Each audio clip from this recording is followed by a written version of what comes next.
Halo semuanya, selamat datang di channel Error. Kali ini gue akan melanjutkan alur cerita, Phrasing the World I Built a Doomsday Safe House. Bab 1573 sampai 1584, lanjutan alur dari komik chapter 633 yang sudah tidak update lagi. Pendidikan ideologi dan politik Ma Wenzheng dimulai di antara kelompok pertama anggota Shadow Squad. Ketika orang-orang berintegrasi dalam suatu kelompok, hal itu seperti air yang mengalir ke lautan. Mereka dengan cepat mengembangkan rasa kehormatan kolektif karena tujuan dan keyakinan bersama. Atau, dengan kata lain, dalam dunia yang apokaliptik seperti ini, iman merupakan penghiburan yang sangat baik, yang memungkinkan orang menemukan tujuan untuk bertahan hidup dan mendatangkan penghiburan bagi jiwa mereka. Di luar kelas, Xing Tian yang baru saja diusir, menggaruk kepalanya dengan bingung, merasa benar-benar bingung. Namun, mendengar suara-suara teratur dari dalam kelas, aku merasa hampa. Seolah-olah aku telah dikucilkan dari seluruh dunia Fuying. Tanpa disadari, perasaan takut mulai timbul dalam hatinya. Sekalipun dia tidak mau mengakuinya, pemikiran tentang kemungkinan menghadapi penolakan dari seluruh Shadow Squad mulai sekarang membuatnya merasa gelisah. Setelah kelas berakhir, semua orang keluar kelas sambil mengobrol dan tertawa. Lagi pula, dibandingkan dengan pelatihan yang agak membosankan dan sulit, kursus semacam ini jauh lebih mudah. Ma Wenzheng sangat fasih berbicara dan berbicara dengan sangat menyenangkan, sehingga mereka mulai menyukai kursus semacam ini. Ketika mereka melihat Xing Tian di luar kelas, ekspresi semua orang agak aneh. Xing Tian, bagaimana rasanya berada di luar sana? Salah satu orang asing itu bertanya sambil tersenyum, dan orang-orang di sebelahnya langsung menunjukkan ekspresi mengejek. Xing Tian menyeringai, lakukan saja apa maumu. Dia memalingkan kepalanya, mengabaikan ejekan dari rekan satu timnya. Seolah-olah oleh suatu kekuatan yang tak terlihat, sebuah penghalang tipis dan tak terlihat telah muncul di antara mereka. Xing Tian tidak pergi, malah menunggu di luar kelas. Ia menunggu sampai Ma Wenzheng akhirnya keluar sebelum menyapanya. Guru MA, bolehkah aku bicara denganmu? Kata Xing Tian. Ma Wenzheng menatap Xing Tian dan berkata sambil tersenyum, tentu saja. Maaf ya soal kejadian di kelas tadi. Kau harusnya tahu aku nggak bermaksud apa-apa. Ma Wenzheng menatapnya tajam, lalu berkata dengan sangat serius, Xing Tian, kita teman lama. Tapi masa lalu di pangkalan Qingpu sudah berlalu. Sekarang kau anggota Fuying, dan aku gurumu. Jadi, kuharap kau bisa menjaga sikap yang baik di kelas. Pada titik ini, Ma Wenzheng tersenyum lebar. Tentu saja, kita akan tetap berteman setelah kelas. Xing Tian mengangguk. Aku tahu. Meskipun dia mengatakan itu, dia masih agak tidak yakin. Ma Wenzheng melanjutkan, kalian harus memahami bahwa Shadow Squad adalah kekuatan yang telah dibangun dengan susah payah oleh Supreme. Oleh karena itu, pentingnya pasukan ini sudah jelas. Jika kau tidak bekerja sama dengan kursus di sini, bukankah kau menentang Tuhan Yang Maha Esa?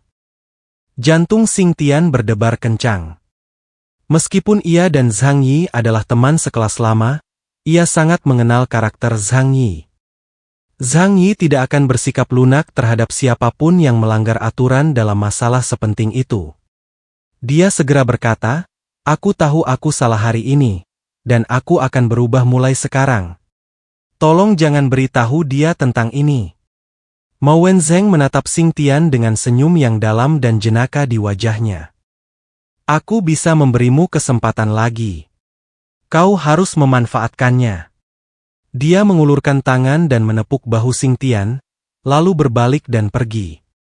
Hari berikutnya, semua orang memperhatikan bahwa Xing Tian telah mengalami perubahan signifikan. Sebaliknya, ia justru menjadi yang paling aktif menjaga ketertiban di klan bayangan. Ia meneriakkan slogan-slogan paling keras. dan ia juga akan bersuara untuk mengingatkan anggota klan bayangan yang kurang hati-hati. Menghadapi perubahan dalam dirinya ini, Mo Wenzheng memberikan dorongan langsung, memuji kesetiaannya kepada organisasi bayangan dan Zhang Yi di depan semua orang. Zhang Yi sama sekali tidak menyadari apapun yang terjadi di sini. Dia sangat sibuk sekarang dan tidak punya waktu untuk mengurus semua urusan di kota Tianhai. Oleh karena itu, Yang Xinxin selalu bertanggung jawab atas semua ini, termasuk pelatihan Mo Wenzheng, yang dibimbingnya secara pribadi. Yang paling dikhawatirkan Zhang Yi sekarang adalah perkembangan zona terlarang Tianhai. Berpusat pada tempat perlindungan, ia meluas keluar dalam pola melingkar, secara bertahap meningkatkan area dan kemampuan pertahanan pangkalan. Terlebih lagi, dia sekarang telah melepaskan diri dari pola pikir sebelumnya dan, dalam rangka memecahkan masalah kekurangan tenaga kerja, telah mulai membuka perbatasan kota Tianhai, yang memungkinkan orang-orang dari kota lain untuk bermigrasi ke sini. Efek dari metode ini langsung terasa. Reputasi Zhang Yi di seluruh wilayah Jiangnan tidak perlu diperkenalkan. Semua orang di sana telah mendengar tentangnya. Namun, di masa lalu, dia tidak mengizinkan orang dari kota lain memasuki kota Tianhai untuk mencegah pembuat onar menimbulkan kekacauan di sana. Dia sendiri terlalu malas untuk menjaga ketertiban daerah, jadi menutup kota adalah pilihan terbaik. Namun, untuk menciptakan kawasan terlarang Tianhai dan untuk proyek rekayasa ruang angkasa di masa mendatang, ia perlu menambah jumlah pekerja yang dimilikinya. Berita tentang pembukaan kota Tianhai dengan cepat menarik banyak orang luar. Semua orang ingin menerima perlindungan Zhang Yi. Hanya dalam waktu sebulan, populasi kota Tianhai meroket dari 10.000 menjadi 80.000. Dan orang-orang dari jarak yang sedikit lebih jauh juga berdatangan satu demi satu. Kota Tianhai sekarang kaya akan sumber daya, yang dapat menjaga populasi tetap stabil di bawah 300.000 dan menyediakan kondisi kehidupan yang relatif baik. Dalam kondisi ekstrim, tempat ini dapat menampung populasi 1 juta orang. Namun, rencana jangka pendek Zhang Yi adalah menerima 100.000 orang terlebih dahulu, dan kemudian melanjutkan pembukaan perbatasan setelah rencana awal berhasil. Memecahkan dua masalah utama kelangsungan hidup populasi, makanan dan energi, bukanlah masalah besar baginya. Di bawah asuhannya, sekelompok orang dengan kemampuan tambahan muncul di kota Tianhai. Orang-orang seperti Li Jian, yang memiliki kemampuan terkait tanaman, dapat mempercepat budidaya tanaman. Makhluk non-manusia di wilayah pesisir dapat memasuki lautan untuk mencari ikan tanpa perlindungan apapun, yang menyediakan pasokan makanan dalam jumlah besar dan terus-menerus bagi kota Tianhai. Lu Dahai pernah melapor ke Zhang Yi. Lu Dahai berkata, "Aku berasal dari keluarga nelayan. Dulu, ketika kami tinggal di tepi laut, satu orang bisa menangkap 1000 kati ikan dalam waktu setengah bulan. Ada ribuan pemuda yang sehat jasmani di seluruh pangkalan Chaoyu yang bisa melaut untuk menangkap ikan. Jika setiap orang menangkap 1000 kati, kami bisa menangkap lebih dari 1 juta kati ikan dalam waktu setengah bulan." Setelah mendengar ini, Zhang Yi bertepuk tangan dan berseru, "Keren. Namun, aku pikir menggunakan perahu nelayan untuk memasuki laut dalam akan lebih efisien. Mesin yang ada sudah ketinggalan zaman, era bahan bakar minyak telah resmi berakhir. Kami akan menggunakan batu elemen untuk menggantikannya di masa mendatang. Aku akan meminta Lukeran memodifikasi kapal-kapal di pelabuhan, agar kita tidak perlu khawatir tentang energi. Kau bisa pergi melaut untuk memancing seperti sebelumnya." Dalam lingkungan bersuhu rendah seperti itu, jumlah ikan di sepanjang pantai jauh lebih sedikit, dan untuk menangkapnya dalam jumlah besar, seseorang harus pergi ke laut dalam. Pembangunan di kota Tianhai sedang berjalan lancar. Begitu Zhang Yi memutuskan untuk membangun kawasan terlarang Tianhai, ia harus memulainya dari semua aspek. Latih pasukan khususmu sendiri, bangun lebih banyak pangkalan untuk menampung lebih banyak orang, dan ciptakan kota. Dia mempercayakan sebagian besar tugas ini kepada Yang Xin dan You Ke-er.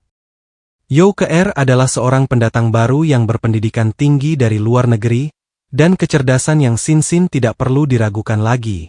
Keduanya cukup berbakat dalam bidang ini.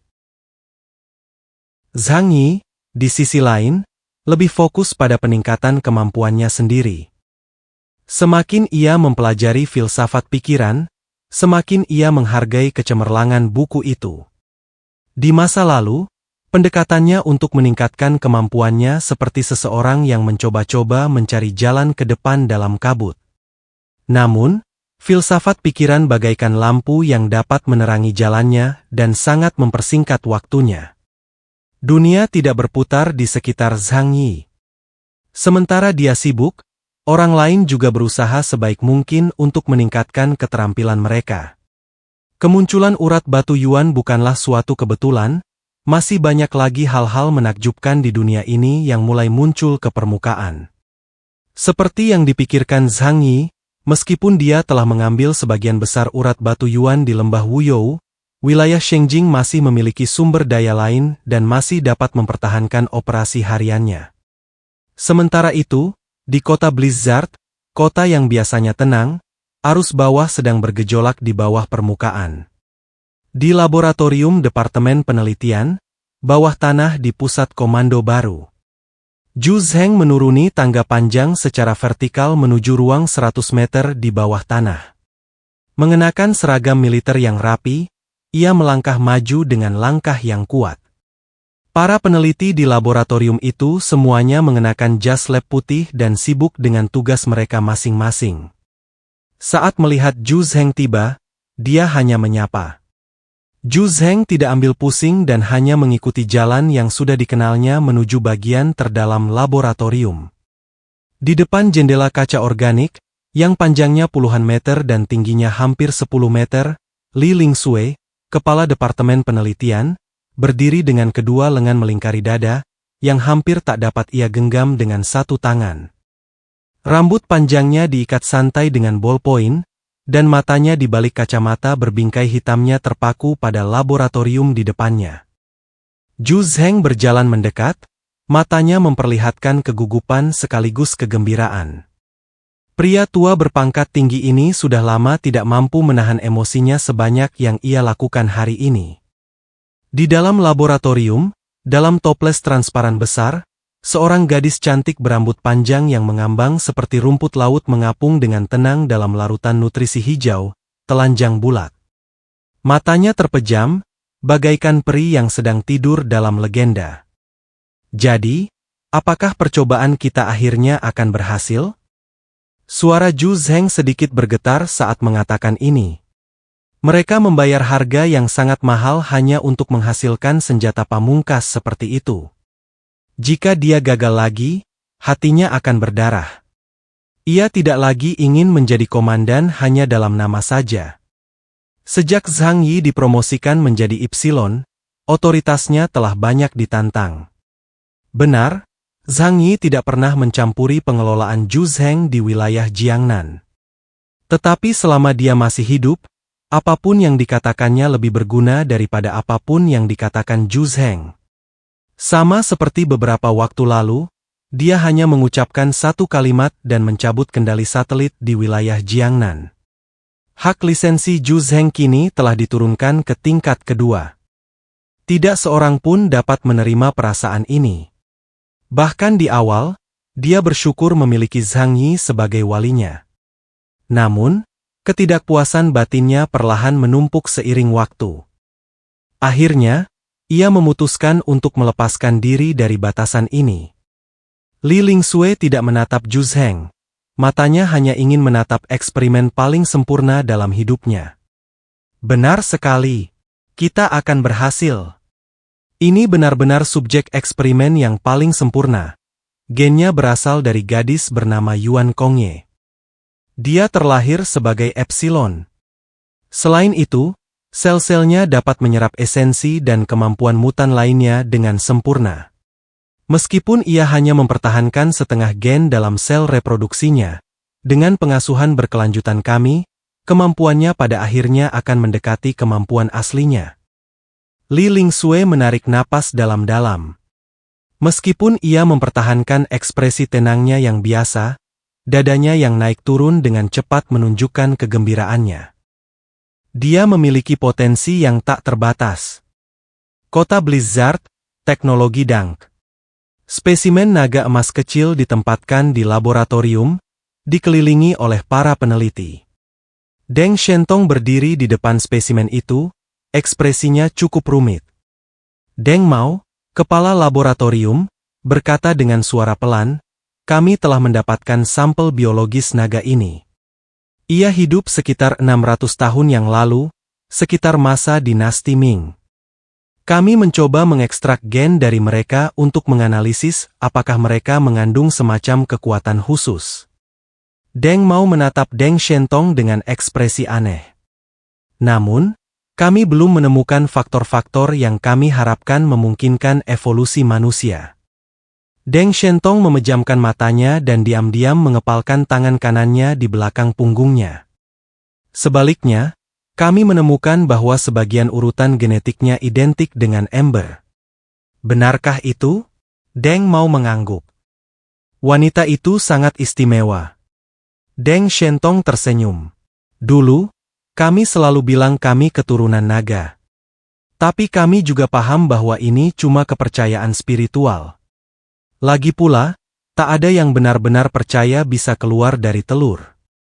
Tapi sekarang, aku mungkin perlu mengubah pola pikirku." Dia memandang laboratorium di depannya. Ember mengenakan jas lab putih dan duduk dengan tenang di kursi. Deng Mao berkata, "Gennya sangat istimewa. Mungkin ini campur tangan ilahi. Kita tidak bisa mendapatkan kekuatan naga, tapi dia bisa. Ini juga kabar baik untukmu. Kemampuan Ember, in the name of love, tidak dapat memberikan peningkatan apapun pada dirinya sendiri.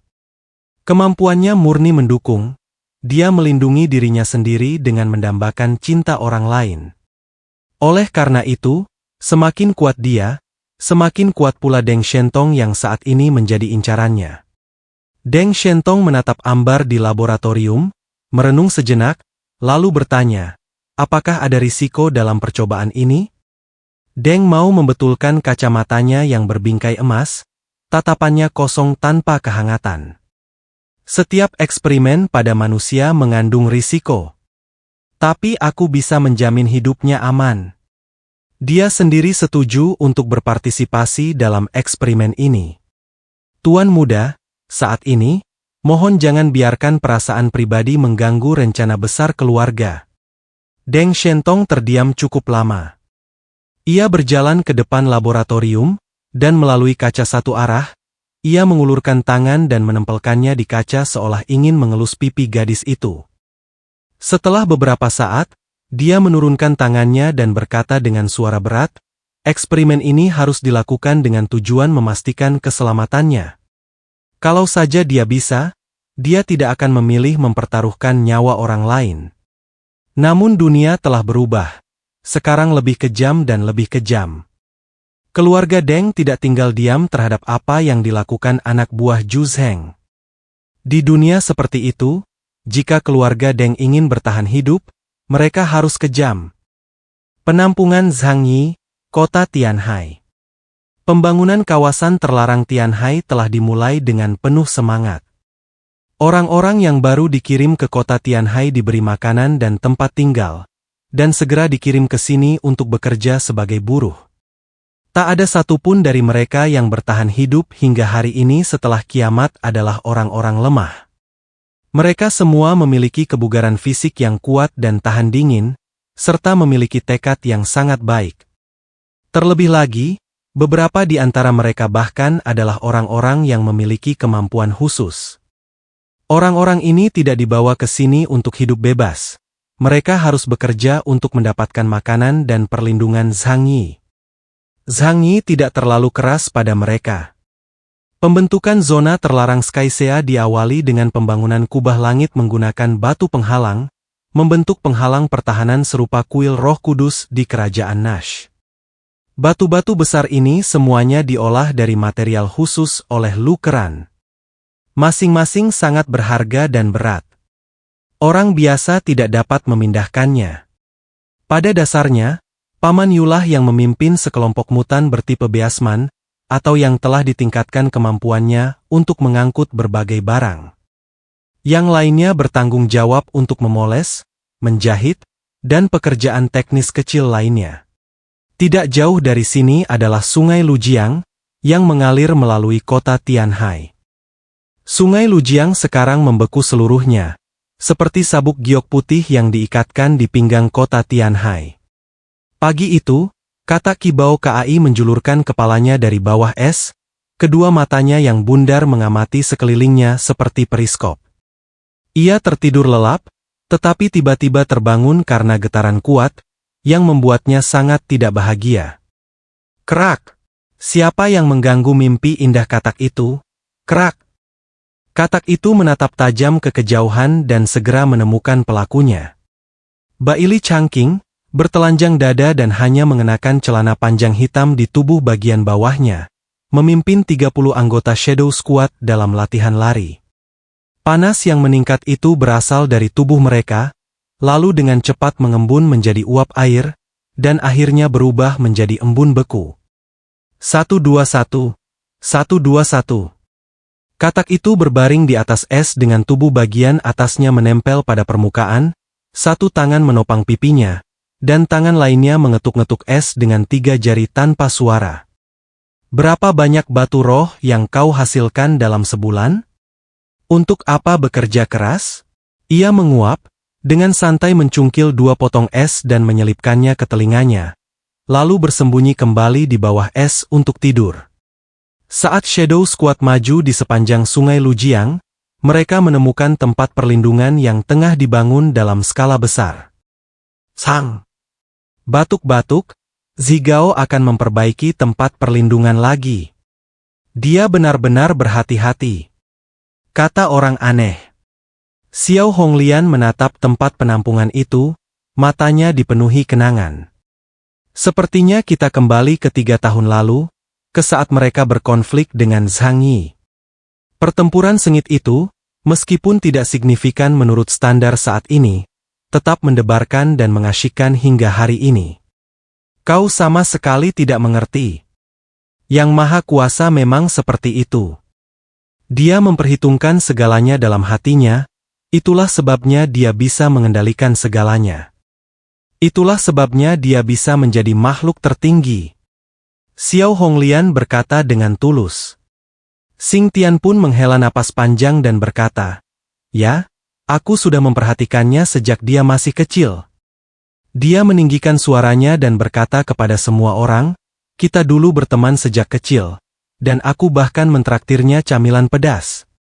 Semua orang melirik Xing Tian dengan aneh. Akhir-akhir ini, Xing Tian tak henti-hentinya membicarakan Zhang Yi, dan ia terus bercerita bahwa ia dan Zhang Yi dulu sangat dekat. Mereka benar-benar tahu cara menumpang. Di tengah kerumunan, Ruan Ping menatap ke arah tempat perlindungan yang menjulang tinggi dan kubah besar yang sedang dibangun, dan tidak bisa menahan diri untuk menyipitkan matanya. Ini untuk membangun tempat berlindung yang jauh lebih besar. Mendengar itu, Lu Dahai tersenyum dan bertanya, "Ada apa? Mau pergi melihat-lihat?" Mendengar ini, Ruan Ping segera menggelengkan kepalanya. "Tidak, tidak, tidak, bagaimana mungkin aku memenuhi syarat untuk pergi ke sana? Itu tempat tinggal yang agung, kita hanya bisa mengaguminya." Xing Tian mendengus puas, "Aku pernah ke sana." Ruan Ping terkekeh. Itu sungguh patut ditiru. Mendengar komentar rekan satu timnya, Baili Changqing berkata dengan dingin, "Jika kau ingin mendapatkan dukungan orang itu, berlatihlah dengan giat. Hanya ketika kau menunjukkan nilai yang cukup, kau akan layak mendapatkan pengakuan orang itu." Tiba-tiba, orang banyak itu berteriak lebih keras. Tampaknya mencoba menarik perhatian seseorang di tempat penampungan beberapa kilometer jauhnya. Faktanya, mereka menarik perhatian Zhang Yi. Zhang Yi mengenakan gaun tidur sutra dan berdiri tanpa alas kaki di kamar tidurnya. Lantai memancarkan arus hangat, dan bahkan saat kau bertelanjang kaki, kau dapat merasakan kehangatan naik dari telapak kakimu. Dia berdiri di dekat jendela, mengeluarkan teleskopnya, dan memperbesar gambar. Hal pertama yang dilihatnya adalah tubuh bagian atas Bailey Chungking yang berotot. Di belakangnya, 30 anggota unit bayangan, baik pria maupun wanita, tidak mengenakan seragam tempur, melainkan hanya pakaian latihan paling dasar. Mereka berlari dalam formasi militer yang rapi di tengah suhu di bawah 0 derajat Celcius, minus 60 derajat. Zhang Yi tak dapat menahan diri untuk tidak melengkungkan sudut mulutnya membentuk senyuman. Orang ini, dia sedang mempermainkan pikiranku. Di tempat tidur di belakangnya, Yau Ke-er mengenakan gaun tidur hitam. Kilau sutra tak mampu menyembunyikan tekstur halus kulitnya. Ia menyilangkan kaki, jari-jari kakinya yang indah bergoyang-goyang, tampak sangat santai. Mendengar kata-kata Zhang Yi, Yau Ke-er berjalan mendekat sambil tersenyum penasaran. Zhang Yi, siapa itu? Zhang Yi berkata, Bailey Chungking. Dia membawa timnya ke sini untuk menunjukkan hasil latihan mereka. Selama periode ini, Zhang Yi tidak terlalu memperhatikan pelatihan Shadow Squad. Namun Bailey Chungking ingin memamerkan prestasinya di hadapannya, jadi dia secara khusus membawa semua orang ke sekitarnya. Yau Ke-er mengarahkan tangannya di udara, dan sistem cerdas di ruangan itu segera menampilkan gambar Shadow Squad di kaca. Melihat para mutan itu berlatih dengan tekun, Yau Ke-er tersenyum lembut. Mereka tampaknya melakukannya dengan cukup baik. Aku rasa mereka tidak terlalu jauh tertinggal dari pengawal Yan Yun dari kota Blizzard. Zhang Yi berkata dengan tenang, membandingkan mereka dengan pengawal Yan Yun biasa tidak ada artinya. Kalau kita mau membandingkan, kita harus membandingkan mereka dengan mutan di tim investigasi. Yau Ke-er berkata, namun, waktu pelatihan mereka masih terlalu singkat. Mereka juga belum menerima pelatihan yang efektif dalam hal kekuatan super mereka. Zhang Yi berkata, aku akan mempercepat perkembangan mereka. Lagi pula, aku tidak punya banyak waktu untuk menunggu mereka tumbuh perlahan. Yau Ke-er berkata, apakah kau berencana untuk memaksakan pertumbuhan? Dengan menggunakan narkoba? Zhang Yi berkata, amatilah lebih lama. Jika mereka berbakat, asuhlah mereka dengan tekun untuk jangka waktu yang lebih lama. Jika bakat mereka kurang bagus dan potensinya terbatas, lebih baik stimulasi mereka langsung dengan obat-obatan. Yang kubutuhkan adalah individu-individu luar biasa yang dapat dimanfaatkan sesegera mungkin. Dia berpikir sejenak dan mengirim pesan suara kepada Yang Xin-Xin. Setelah lebih dari sebulan pelatihan, saatnya bagiku, kepala sekolah, untuk memeriksa hasil pelatihan mereka. Yang Xin-Xin menjawab, baiklah, aku akan meminta mereka mempersiapkan diri. Ujian yang direncanakan akan dimulai besok. Keesokan harinya, Zhang Yi tiba di Akademi Pelatihan Shadow Squad untuk pertama kalinya. Untuk menyambut kedatangannya, Bailey Chungking dan anggota pasukan Tengu lainnya, bersama dengan Mao Wenzheng dan ke-30 siswanya, menunggu di tempat pelatihan akademi, dengan persiapan yang matang. Di pagi hari, mobil salju berwarna abu-abu keperakan melaju ke akademi. Zhang Yi dan Yang Xin-Xin keluar dari mobil. Ketika semua orang melihat Zhang Yi, ekspresi mereka segera menampakkan kegembiraan yang tak terselubung. Saat menatap Zhang Yi, terlihat jelas kerinduan di matanya. Bahkan mereka yang pernah mengenal Zhang Yi sebelumnya, di bawah bimbingan Mao Wenzheng selama periode ini, mengalami perubahan yang signifikan dalam perasaan mereka terhadap Zhang Yi. Tatapan itu dengan jelas menyampaikan 4 kata, rasa hormat kepadanya sebagai dewa. Zhang Yi sangat puas dengan hasil pelatihannya. Yang ia inginkan adalah kekuatan super yang sepenuhnya setia kepadanya. Bahkan di saat-saat kritis, mereka tidak akan ragu untuk mati demi dia. Mao Wenzheng meletakkan tangan kanannya di depan dadanya dan berteriak keras, demi kemuliaan tertinggi. Para peserta pelatihan di belakangnya, termasuk Baili Changqing, melakukan gerakan secara serempak, teriakan mereka bergema di langit. Untuk kemuliaan tertinggi. Adegan ini membuat Zhang Yi mengangkat sebelah alisnya, merasakan keakraban yang aneh. Untungnya, Yang Xin telah memberitahunya sebelum dia tiba. Zhang Yi mengangkat tangan kanannya. Kalian semua telah bekerja keras. Baili Changqing melangkah maju beberapa langkah dan berdiri dengan tangan di belakang punggungnya. Yang mulia, kelas pelatihan Shadow Squad 101 yang terdiri dari 30 peserta telah berkumpul. Mohon beri instruksi. Tatapan Zhang Yi menyapu pemandangan.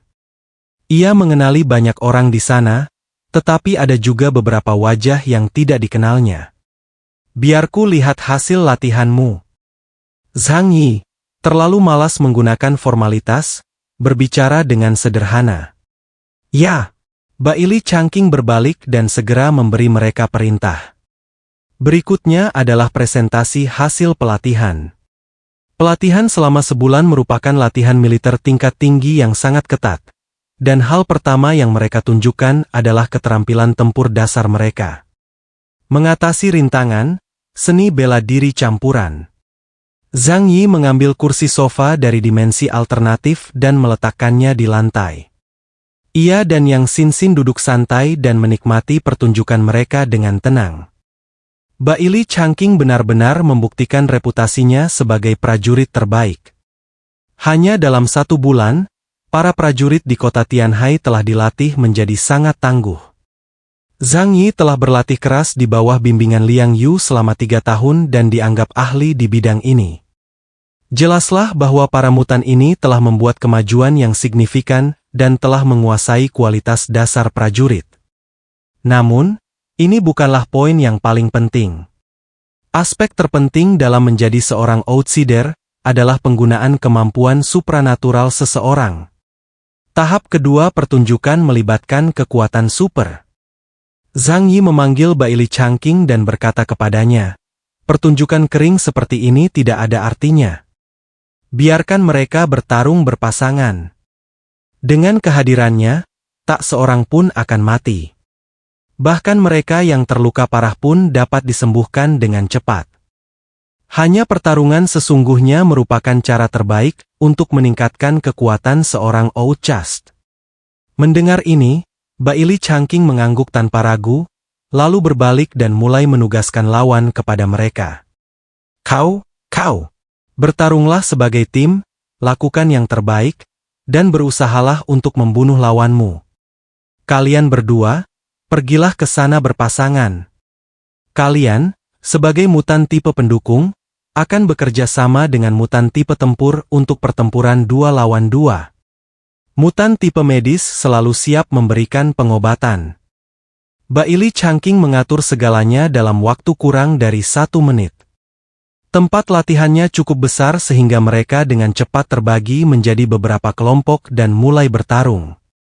Zhang Yi mengeluarkan beberapa makanan ringan dan duduk bersama Yang Xin untuk menonton.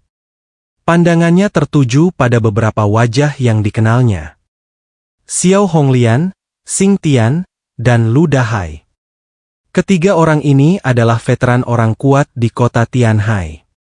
Sebelum bergabung dengan Shadow Squad, indeks kemampuan mereka hanya 5000, 6000 poin. Ini karena Zhang Yi tidak menyediakan kondisi untuk meningkatkan kekuatan mereka, dan juga ada unsur sengaja menekan mereka. Sekarang, dengan sumber daya pelatihan yang memadai dan instruktur profesional, keterampilan mereka telah mencapai tingkat baru. Lawan Xiao Honglian adalah mutan yang dapat mengendalikan bumi dan batu. Selama pertempuran, dia langsung mengendalikan bumi agar bergetar, membuat tubuh Xiao Honglian tidak stabil. Bumi retak terbuka, dan retakan besar muncul di bawah kaki Xiao Honglian. Kecuali mereka memiliki kemampuan terbang, mereka mudah terpengaruh dalam pertempuran darat. Benar saja, meskipun kaki Xiao Honglian tertanam kuat di tanah, tubuhnya tidak dapat tetap stabil karena pergerakan seluruh bidang tanah.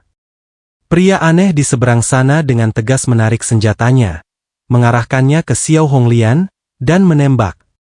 Saat dia menghunus senjatanya, Xiao Honglian dengan tegas berguling ke samping beberapa kali.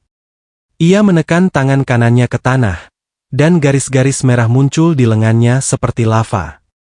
Panas yang hebat menyambar bumi, menyebabkan es dan salju di sekitarnya mencair dengan cepat. Dar!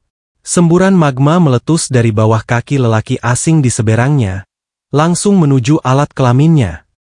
Lelaki aneh itu menjadi pucat karena ketakutan dan secara naluriah mengulurkan tangan untuk melindungi saudaranya, tetapi lava yang bergulung-gulung masih merendam tubuh bagian bawahnya. Ah! Dia menjerit seperti babi saat api melahap tubuhnya, meninggalkannya dalam kondisi terbakar parah. Cepat! Cepat! Selamatkan mereka! Selamatkan mereka! Para anggota tim medis segera menyusul, tetapi mereka tidak menyangka bahwa dalam cuaca seperti ini, mereka perlu mencari cara untuk memadamkan api. Xiao Honglian lagi. Melihat lawannya kehilangan kemampuan untuk melawan, ia mengulurkan telapak tangannya, dan api di tubuh lawan langsung tertarik padanya dan jatuh ke telapak tangan Xiao Honglian. Xiao Honglian mengepalkan tinjunya dan menatap Zhang Yi di kejauhan sambil tersenyum bangga. Zhang Yi mengangguk. Bagus sekali. Bakat wanita ini memang luar biasa. Bakat Xiao Hong dalam berlatih memang selalu cukup bagus. Setidaknya jika dibandingkan dengan Paman Yu, tidak kalah. Bukan karena kekuatan supernya yang luar biasa kuat, melainkan karena wanita ini sangat cerdas. Karena itu, ia lebih unggul daripada kebanyakan orang dalam meneliti dan memanfaatkan kemampuannya secara maksimal. Yang Xin berkata, jika kita melatihnya dengan baik, dia akan menjadi mutan sekelas kapten. Wanita ini sangat hemat biaya. Yang Xin suka mengukur berbagai hal, termasuk manusia. Secara teori, hampir semua mutan level Delta bisa mencapai level kapten. Namun, waktu dan sumber daya yang dibutuhkan sangat bervariasi, tergantung pada bakat mereka.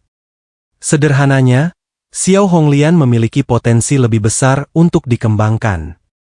Zhang Yi mengangguk, benar. Di sisi lain, kecakapan bertarung Lu Dahai juga luar biasa. Dialah seseorang yang mendapat perhatian khusus dari Zhang Yi. Kemampuan untuk berubah menjadi manusia ikan memberi mereka kekuatan fisik yang luar biasa bahkan di darat. Mereka menjadi lebih kuat lagi di laut dalam. Adapun Xing Tian, kemampuan bertarung individunya hanya rata-rata jika dibandingkan dengan kemampuan dukungan kelompoknya, tetapi kemampuannya secara keseluruhan sangat baik. Lawan Xing Tian adalah seorang ria berambut panjang berantakan. Ia adalah mutan tipe peningkatan dengan kemampuan supernatural rata-rata. Zhang Yi dapat melihat sekilas bahwa ia dapat meningkatkan kecepatan, kekuatan, dan pertahanannya melalui kemampuannya. Atribut ini adalah yang paling umum di antara jenis peningkatan. Gaya bertarung pria itu juga sebagian besar stabil. Selama pertempuran dengan Xing Tian tampak bertarung jauh lebih sengit dari biasanya, untuk mempertahankan martabat posisinya sebagai pemimpin pangkalan Qingpu dan untuk menunjukkan kekuatannya di depan Zhang Yi. Ia menghunus dua kapak penebang kayu yang sangat besar. Dan bagaikan dewa yang turun ke bumi, ia mengayunkan kapak tersebut dengan kekuatan yang luar biasa, membuat serangannya sangat menakutkan, terutama mengingat Legiun Xing Tian hanya beranggotakan satu orang. Akan tetapi, tatapan Zhang Yi tidak tertuju padanya lama-lama. Sebaliknya, dia menatap lawan Xing Tian, tatapannya perlahan memperlihatkan ekspresi ingin tahu dan jenaka. Dia melambaikan tangan ke arah Baili Changqing di sampingnya.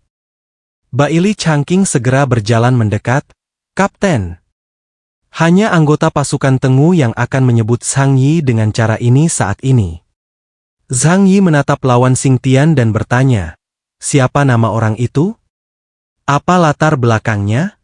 Baili Changqing melirik pria itu dan dengan cepat berkata, "Namanya Ruan Ping, dan dia berasal dari pangkalan Qingpu." "Maksudku, apakah kau punya informasi pribadinya?" Baili Changqing menggaruk kepalanya. "Tidak. Setelah kiamat, informasi kebanyakan orang kosong. Kekacauan dan perang terjadi di mana-mana, dan tak seorang pun mampu mengumpulkan semua informasi seseorang secara sistematis. Menarik. Zhang Yi melengkungkan sudut mulutnya membentuk senyuman. Baili Changqing menatap Ruan Ping dengan rasa ingin tahu, lalu berkata dengan sedikit bingung, "Kapten, maafkan penglihatanku yang buruk. Aku tidak melihat sesuatu yang istimewa tentangnya. Orang-orang dengan kemampuan luar biasa seperti Ruan Ping ada di antara para pengawal Yan Yun di kota Blizzard. Dia bahkan mungkin tidak mencapai level anggota tim survei. Alasan dia terpilih untuk kelompok pertama anggota tim Fuing hanyalah karena kota Tianhai saat ini memiliki terlalu sedikit orang berbakat." Zhang Yi tidak berbicara, tetapi terus menatap Ruan Ping. Baili Changqing benar. Ruan Ping terlalu biasa-biasa saja. Dia hampir tidak memiliki kualitas yang menonjol, tetapi dia juga tidak memiliki kekurangan yang berarti. Orang seperti itu, jika dimasukkan ke dalam kelompok orang-orang luar biasa, akan menjadi orang biasa saja, dan tidak akan ada yang memperhatikannya. Tapi justru itulah yang membuatnya begitu menarik. Ini seperti sedang mengikuti ujian. Entah kau mendapat nilai sempurna atau nol, hal itu akan paling menarik perhatian guru. Guru seringkali tidak terlalu memperhatikan siswa yang mendapat nilai di tengah-tengah, sekitar nilai kelulusan. Tetapi pernahkah kau melihat siswa yang mendapat 60 poin di setiap ujian? Zhang Yi adalah ahli penyamaran. Dia lebih tenang daripada orang lain dan lebih pandai menyembunyikan kekuatan aslinya. Jadi ketika dia melihat gaya bermain Ruan Ping, dia merasakan perasaan yang familiar. Orang ini juga menyembunyikan kekuatan aslinya. Xin, tes yang kita bicarakan sebelumnya bisa dilakukan sekarang. Zhang Yi menoleh dan berkata kepada Yang Xin. Yang Xin mengerti dan mengangguk dengan tenang. Tak lama kemudian, pertarungan antar makhluk gaib di sana pun berakhir. Ruan Ping akhirnya dikalahkan oleh Xing Tian. Xing Tian memegang kapak besar, tersenyum puas, dan tak lupa menatap Zhang Yi dengan pandangan puas. Zhang Yi melirik Ruan Ping, yang hanya menderita goresan kecil, dengan senyum di matanya, lalu berdiri dan berkata kepada mereka, "Bagus sekali, aku sudah melihat hasil latihanmu. Bagus sekali, bahkan lebih baik dari yang kuharapkan. Namun, dibandingkan dengan anggota tim investigasi di setiap wilayah, kalian masih memiliki kesenjangan yang cukup besar. Belum lagi dibandingkan dengan mutants di level inti. Jadi mulai sekarang, kalian semua harus bekerja lebih keras lagi. Yang kubutuhkan adalah prajurit terbaik, pedang tertajam di tanganku." Perkataannya memberi semangat dan membuat mereka menyadari betapa besarnya kesenjangan antara kemampuan mereka dan kemampuan para elit dunia. Mendengar ini semua orang bergembira, tetapi tidak berani mengendurkan usahanya sedikit pun. Sekarang, mari kita lanjutkan ke langkah ketiga. Zhang Yi berkata dengan tenang. Baili Changqing menatap Zhang Yi dengan heran. Mereka belum mengatur apa yang disebut segmen ketiga. Namun, karena ini adalah inspeksi, wajar saja jika beberapa item ditambahkan saat itu juga.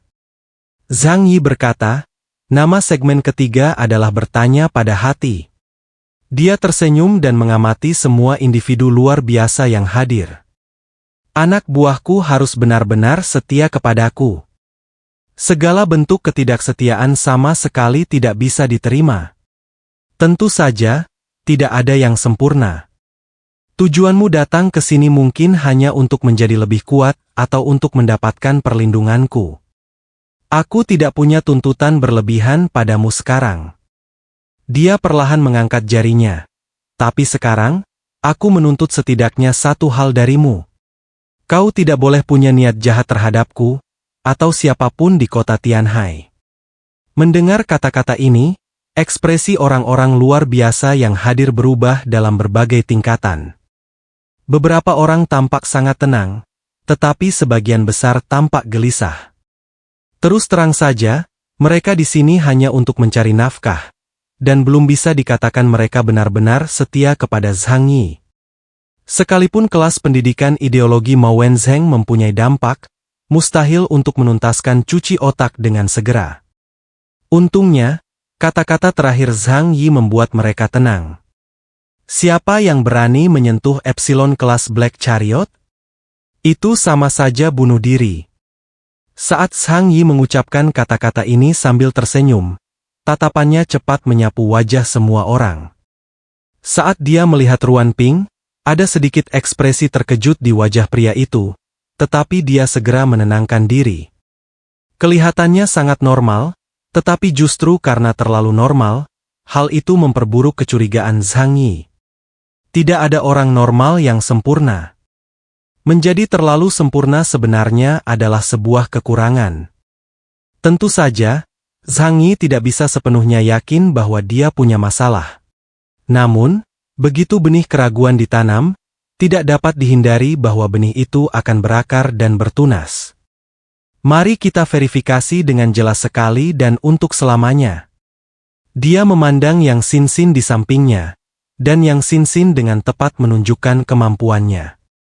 Dia mengenakan gaun lolita hitam yang dibuat khusus dan sepatu kulit coklat yang terbuat dari bahan hangat, berdiri tanpa ekspresi di atas salju. Cahaya suci bersinar dari atas kepalanya, dan sesosok malaikat yang agung namun agak menakutkan perlahan muncul di belakangnya. Malaikat raksasa bersayap 6 itu memiliki sepasang sayap berwarna merah, hitam, dan biru. Ia memegang busur panjang di tangannya, dan ekspresinya bukanlah senyum atau tangisan, seolah-olah ia sedang menunjukkan belas kasihan kepada dunia. Zhang Yi berkata, "Selanjutnya, kalian semua akan maju satu persatu untuk menjalani ujian penyelidikan tulus." Kemampuannya sederhana, mereka yang terkena panahnya akan mengatakan yang sebenarnya. Jika kalian memiliki hati nurani yang bersih, majulah. Kali ini, Zhang Yi akhirnya menyadari perubahan sekilas di wajah Ruan Ping. Zhang Yi melengkungkan sudut mulutnya, terlalu malas membuang waktu, dan mengulurkan tangan serta menunjuk langsung ke arah Ruan Ping melalui kerumunan. "Kau duluan." Zhang Yi tersenyum sambil menatap Ruan Ping, dan semua mata tertuju padanya. Tidak seorang pun bereaksi terlalu keras, berasumsi itu hanya sekadar uji kesetiaan. Ruan Ping membuka mulutnya karena terkejut, tetapi setelah bertemu dengan tatapan mata Zhang Yi yang penuh arti, dia tersenyum tak berdaya. Kemudian, detik berikutnya, sebelum seorang pun sempat bereaksi, seberkas cahaya menyilaukan muncul di antara Ruan Ping dan Zhang Yi, dan kekuatan dahsyat yang dahsyat pun meletus seketika. Kekuatan dahsyat itu begitu dahsyat hingga terasa seperti bisa menghancurkan dunia. Orang-orang terdekat Ruan Ping menegang ketakutan. Mereka yakin jika sedikit saja kekuatan itu dicurahkan kepada mereka, mereka bisa langsung menjadi abu. Pada saat itu, pasukan itu jelas menuju langsung ke Zhang Yi. Semua orang tercengang, termasuk anggota pasukan anjing surgawi, termasuk instruktur Baili Changqing. Mereka tidak bereaksi sama sekali dan tidak tahu apa yang terjadi di tempat kejadian. Segala sesuatu terjadi terlalu cepat. Hanya Zhang Yi yang melihat semuanya dengan jelas. Tepat saat ia memanggil Ruan Ping untuk diadili oleh panah cinta dan hasrat Yang Xin, ia segera berjongkok, dan kekuatan supernatural yang luar biasa dahsyat meletus dari tubuhnya. Kemudian, ia langsung menerjang Zhang Yi. Cahaya keemasan yang menyilaukan melesat melintasi langit. Zhang Yi dan Yang Xin berdiri diam di tempat. Dengan 3.000 gerbang dimensi mengelilingi mereka, lapis demi lapis melindungi mereka. Energi yang melonjak itu lenyap ke dalam gerbang dimensi, seakan lenyap begitu saja. Zhang Yi memandang ke kejauhan, di mana Ruan Ping berhenti beberapa kilometer jauhnya, menatapnya tajam dengan ekspresi jenaka. Zhang Yi menggosok-gosokkan jari-jarinya. Tatapan matanya berubah serius. Seorang mutan setingkat Black Chariot. Hanya dengan satu serangan, lawan memperlihatkan kekuatan mereka, yang pasti minimal berada pada level Black Chariot dengan indeks kemampuan 20.000.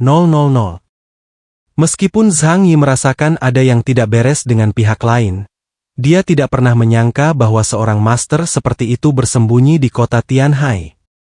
Bahkan di seluruh kerajaan Huasu, hanya ada sedikit mutan setingkat Black Chariot. Dari mana asalmu? Sebagai mutan setingkat Black Chariot, dia adalah petarung paling bergengsi dan teratas dimanapun dia pergi. Mengapa dia bersembunyi di kota Tianhai sebagai mutan biasa selama hampir setahun penuh? Zhang Yi sama sekali tidak dapat memahami hal ini, tetapi pada saat ini dia tahu dengan jelas bahwa para pengunjung itu sedang merencanakan sesuatu yang buruk. Karena kita tidak tahu apa tujuan pihak lain, mari kita tangkap dia dan interogasi dia perlahan-lahan. Muyan! Zhang Yi berteriak pelan. Bayangan di belakang mereka segera berdiri seperti selembar kain, langsung menyelimuti Yang Xin dan yang lainnya. Zhang Yi sendiri segera mengambil posisi bertarung. Dia membuka pakaian tempurnya, melangkah maju, dan langsung mendatangi Ruan Ping. Sementara itu, Baili Changqing dan yang lainnya di dalam ruang bayangan benar-benar tercengang. Mereka tidak pernah menyangka bahwa Ruan Ping, yang telah bersama mereka siang dan malam begitu lama dan tampak begitu biasa, akan memiliki kekuatan yang begitu mengerikan. Zhang Yi menjaga jarak beberapa ratus meter dari Ruan Ping. Berbagai fenomena alam semesta terbentang di sekelilingnya, dan segala sesuatu mengikuti pergerakan Ruan Ping. Setiap gerakan Ruan Ping akan terdeteksi oleh Zhang Yi sebelumnya. Siapa kau? Zhang Yi tidak terburu-buru bergerak. Ia malah bertanya sambil mengamati Ruan Ping dengan saksama. Dengan perawakan kurus, tinggi badan 1,85 meter, dan rambut gondrong acak-acakan, orang seperti ini akan langsung dilupakan begitu saja jika dilempar ke jalan. Mendengar kata-kata Zhang Yi, bibir Ruan Ping melengkung membentuk senyum aneh. Dar! Dar! Dar! Dia tiba-tiba bertepuk tangan dan berkata kepada Zhang Yi dengan nada setuju. Lumayan, kau hebat sekali. Zhang Yi sedikit mengernyit. Oh, aspek mana yang kau maksud? Ruan Ping berkata, fakta bahwa kau mampu mendeteksi keberadaanku membuktikan bahwa kau cukup mampu. Dia berhenti sejenak, lalu menambahkan, jauh lebih baik daripada orang-orang lainnya. Alis Zhang Yi berkerut lebih dalam. Siapakah orang-orang lain ini? Kalimat ini mengandung banyak informasi. Zhang Yi bertanya, apakah kau dari wilayah Shengjing? Apakah karena mereka belum sepenuhnya menyerah padaku dan ingin memberiku pelajaran? Senyum Ruan Ping semakin dalam. Dia merentangkan tangannya, menggelengkan kepala, dan berkata, tidak, kau salah. Aku berasal dari tempat yang bahkan tak bisa kau bayangkan. Tapi semua itu tak penting lagi. Dia mengangkat bahu. Sekarang setelah aku mengungkapkan identitasku, tidak perlu lagi menahanmu di sini. Sikapnya meremehkan, seolah-olah dia tidak menganggap serius Zhang Yi sama sekali. Zhang Yi mencibir. Kau ingin membunuhku? Kalau tidak bagaimana? Ruan Ping memiringkan kepalanya dan menatap Zhang Yi. Jika aku ingin membunuh seseorang yang tidak berarti sepertimu, kau pasti sudah mati setahun yang lalu. Zhang Yi tiba-tiba merasakan hawa dingin di punggungnya. Dia sama sekali tidak menyadari bahwa ada monster sekuat itu di sampingnya. Selama setahun terakhir, jika pihak lain punya niat sedikit saja untuk membunuhnya, kemungkinan besar dia sudah mati saat tidur. Akan tetapi, jika pihak lain telah tinggal di kota Tianhai selama setahun penuh, maka dia tidak mungkin mengetahui kekuatan Zhang Yi saat ini. Zhang Yi menarik napas dalam-dalam, dan cincin abu-abu keperakan di pergelangan tangan kanannya perlahan terbuka, mengalir turun seperti merkuri, membentuk pedang panjang yang tajam di telapak tangannya, pedang pohon. Sepertinya kau tidak berencana mengungkapkan asal-usulmu. Baiklah, aku akan menemukan jawabannya sendiri. Ejekan di wajah Ruan Ping semakin intensif. Dia mengulurkan tangan kanannya, dan cahaya keemasan muncul di tangan kanannya, akhirnya berubah menjadi tombak yang panjangnya lebih dari 2 meter. Kilatan cahaya melintas di mata kiri Zhang Yi, menunjukkan bahwa ia telah mengantisipasi lintasan serangan lawannya. Ruan Ping mengangkat tombaknya dan melemparkannya ke Zhang Yi semudah melempar kerikil. Namun, begitu tombak itu lepas dari tangan mereka, badai dahsyat pun terjadi. Langit di atas kota Tianhai bergemuruh bagai guntur. Tombak itu langsung menembus ratusan meter ruang di antara keduanya, menghancurkan semua yang ada di jalurnya. Bumi retak, atau lebih tepatnya, semua tanah dan bebatuan hancur. Zhang Yi membuka tangan kirinya dan dengan tenang menggunakan gerbang dimensi untuk memblokir serangan itu. Tombak emas yang mengerikan itu langsung lenyap ke dalam gerbang dimensi, lenyap tanpa jejak di hadapan tatapan percaya diri Ruan Ping. Tak setetes air pun terciprat. Senyum Ruan Ping perlahan memudar, dan kepercayaan dirinya berubah menjadi keraguan dan keterkejutan. Bagaimana mungkin? Kekuatanmu seharusnya tidak cukup untuk menangkis tombak emasku. Zhang Yi menempelkan dua jarinya dan mengarahkannya ke Ruan Ping. Selanjutnya, bisakah kau menangkis gerakan ini? Tapi mungkin mereka juga menyadari. Ruan Ping menatap Zhang Yi dengan heran, tubuhnya langsung menegang saat ia bersiap membela diri. Energi emas mengalir di sekujur tubuhnya, membuatnya tampak seperti patung Buddha yang terbuat dari emas. Namun saat berikutnya, ia merasakan suatu kekuatan dahsyat datang dari luar seluruh tubuhnya, seperti sebuah tinju raksasa yang mencengkeramnya dengan erat. Kerak! Terdengar suara tulang-tulang yang terkilir secara paksa, dan bahkan dengan cahaya keemasan yang melindunginya, tubuh Ruan Ping masih terpelintir menjadi bentuk yang aneh. Uhuk, dia terbatuk keras dan benar-benar mengeluarkan seteguk darah. Bagaimana ini bisa terjadi? Kekuatanmu seharusnya tidak sebesar ini. Ruan Ping mengeluarkan raungan marah. Dia tidak percaya bahwa kekuatan seseorang dapat meningkat begitu cepat hanya dalam 1 tahun. Aku harus tahu bahwa ketika pertama kali datang ke kota Tianhai, Zhang Yi hanyalah serangga yang sedikit lebih kuat di matanya. Tapi sekarang, dia tertimpa serangga. Mungkin sekarang, Zhang Yi harus memperkenalkan dirinya kembali. Setelah menyerap sebagian esensi anak yang sangat jahat dan dewa matahari kelahiran ilahi, ditambah dengan pemahamannya tentang filsafat pikiran, ia mempercepat kecepatan penyerapan esensi dan meningkatkan kekuatannya. Indeks kekuatan Super Zhang Yi saat ini telah mencapai ketinggian 25.000 poin. Jika dia bertemu Pangeran Nash lagi pada titik ini, bahkan jika dia tidak bisa mengalahkannya, dia pasti memiliki kemampuan untuk menyelamatkan hidupnya. Karena dia adalah chaos dengan pertahanan absolut. Bahkan dalam kelas Black Chariot, dia adalah sosok yang sangat kuat. Menyadari ada yang tidak beres, tubuh Ruan Ping langsung berubah menjadi cahaya keemasan dan melesat pergi. Sasarannya adalah benteng Zhang Yi, tempat perlindungannya. Kecepatan luar biasa. Zhang Yi tak dapat menahan diri untuk mendesah. Namun, tidak peduli seberapa cepatnya, itu tidak dapat melampaui teleportasikan. Kelang! Zhang Yi langsung membuka gerbang dimensi, dan saat berikutnya dia muncul, dia berada di atas Ruan Ping.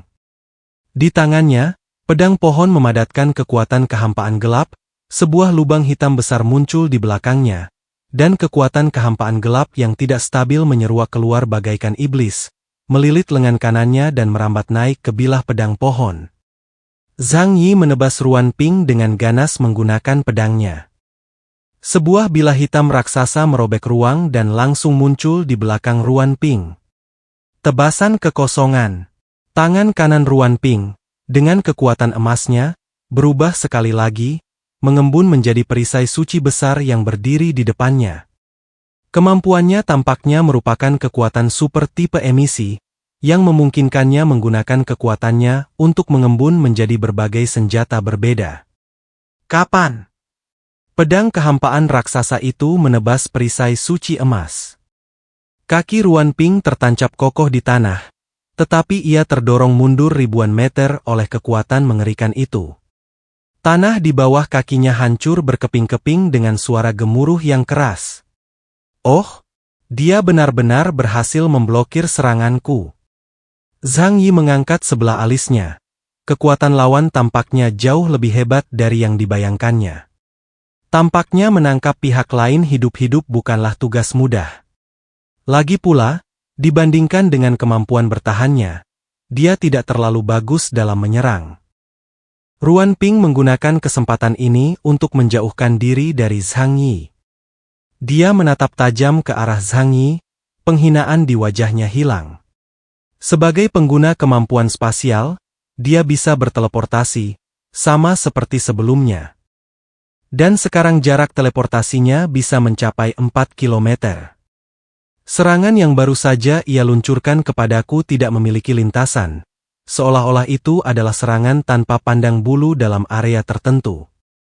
Serangan semacam itu pasti memiliki jangkauan terbatas dan tidak bisa dilancarkan tanpa henti. Karena itu, aku harus menjaga jarak yang cukup darinya. Ruan Ping segera menganalisis kemampuan dan karakteristik Zhang Yi. Ia membuka tangan kirinya, dan kekuatan supernatural keemasan dengan cepat mengembun menjadi sebuah busur panjang raksasa. Dengan jentikan tangan kanannya, sebuah anak panah emas muncul di genggamannya. Busur Shinto. Ruan Ping segera menarik busur panjangnya hingga penuh dan menaruh anak panah emas itu pada tali busur. Kekuatan supranatural keemasan menyeruak bagai badai. Energi dahsyatnya terkumpul di tali busur, begitu tebalnya hingga nyaris dapat dirasakan, membuatnya mustahil membedakan apakah itu senjata yang terbentuk dari kekuatan supranatural atau busur dan anak panah sungguhan. Anak panah itu diarahkan ke Zhang Yi, dan serangan dilancarkan seketika tanpa ragu-ragu. Di mata kiri Zhang Yi, lintasan anak panah itu muncul. Meskipun anak panah itu melesat lurus ke arahnya, lintasannya tiba-tiba menjadi tak terhitung jumlahnya dan kacau. Setiap kali Zhang Yi memprediksi lintasannya, ia akan berevolusi menjadi lintasan yang benar-benar baru. Kemampuan berbasis waktu? Atau kemampuan berbasis aturan? Waktu tak memberi Zhang Yi waktu untuk berpikir. Panah emas itu telah membentuk jalur emas di udara dan langsung menuju dadanya. Zhang Yi kemudian berhenti bergerak dan malah membuka gerbang 3000 dimensi secara terbuka untuk mempertahankan dirinya dari segala arah. Panah emas itu tiba di pintu masuk gerbang dimensi dalam sekejap. Tetapi tampaknya ia memiliki kesadarannya sendiri dan melewati gerbang dimensi. Shua shua shua. Panah emas itu memulai penerbangan super cepatnya dengan kecepatan lebih dari 10 kali maj, mengitari penghalang melingkar besar yang dibentuk oleh gerbang dimensi. Sebuah bola emas benar-benar terbentuk di luar gerbang dimensi. Hanya ada satu anak panah emas, yang karena kecepatannya yang luar biasa, menciptakan efek bola cahaya. Jadi itu adalah panah pelacak. Zhang Yi segera melihat sifat sebenarnya dari anak panah itu. Dia telah menghadapi kemampuan ini sebelumnya. Senjata kausalitas adalah salah satu kemampuan yang paling merepotkan. Keberadaannya menghalangi Zhang Yi untuk menggunakan kemampuannya perjalanan luar angkasa. Karena pergerakan sesaat perjalanan luar angkasa pada hakikatnya adalah berpindah dari satu pintu ke pintu lainnya. Untuk sesaat, dia akan muncul di dunia nyata. Dalam waktu singkat itu, seseorang dapat terkena panah emas. Zhang Yi tetap tenang dan berkata kepada sistem cerdas, kunci panah emas itu dan tentukan lintasannya. Sistem cerdas dengan cepat memberikan jawaban. Anak panah supernatural itu bergerak dengan kecepatan tinggi tanpa pola yang pasti, sehingga mustahil untuk menentukan lintasannya. Baiklah. Zhang Yi tak berdaya dan tak bisa meminta sistem cerdas berbuat terlalu banyak. Lagi pula, mesin tetaplah mesin. Jika ia bisa menembus kemampuan Black Chariot, ia akan terlalu mengerikan. Sepertinya aku harus melakukannya sendiri. Cahaya di mata kiri Zhang Yi berputar seperti pusaran. Dalam radius 3 km yang berpusat padanya, aliran waktu melambat.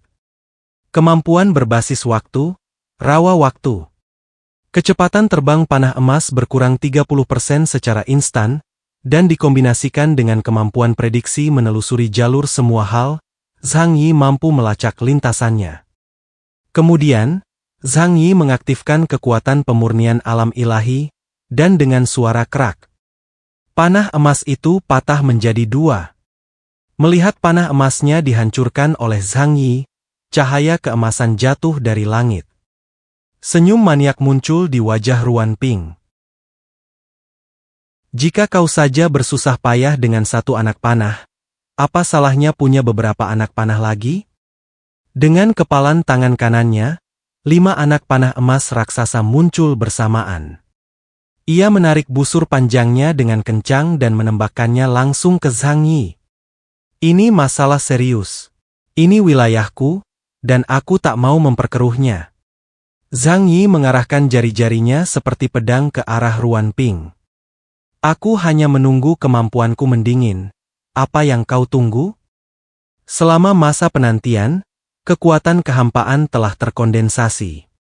5 anak panah emas melesat lurus ke arah Zhang Yi. Sementara di ujung jari Zhang Yi, sebuah bola yang sangat gelap, seukuran kelereng, melonjak dengan energi yang tidak stabil dan meledak dalam sekejap. Dengan satu serangan, garis hitam menembus ruang di antara keduanya. Panah emas itu bertabrakan langsung dengan Star Piercing Cannon.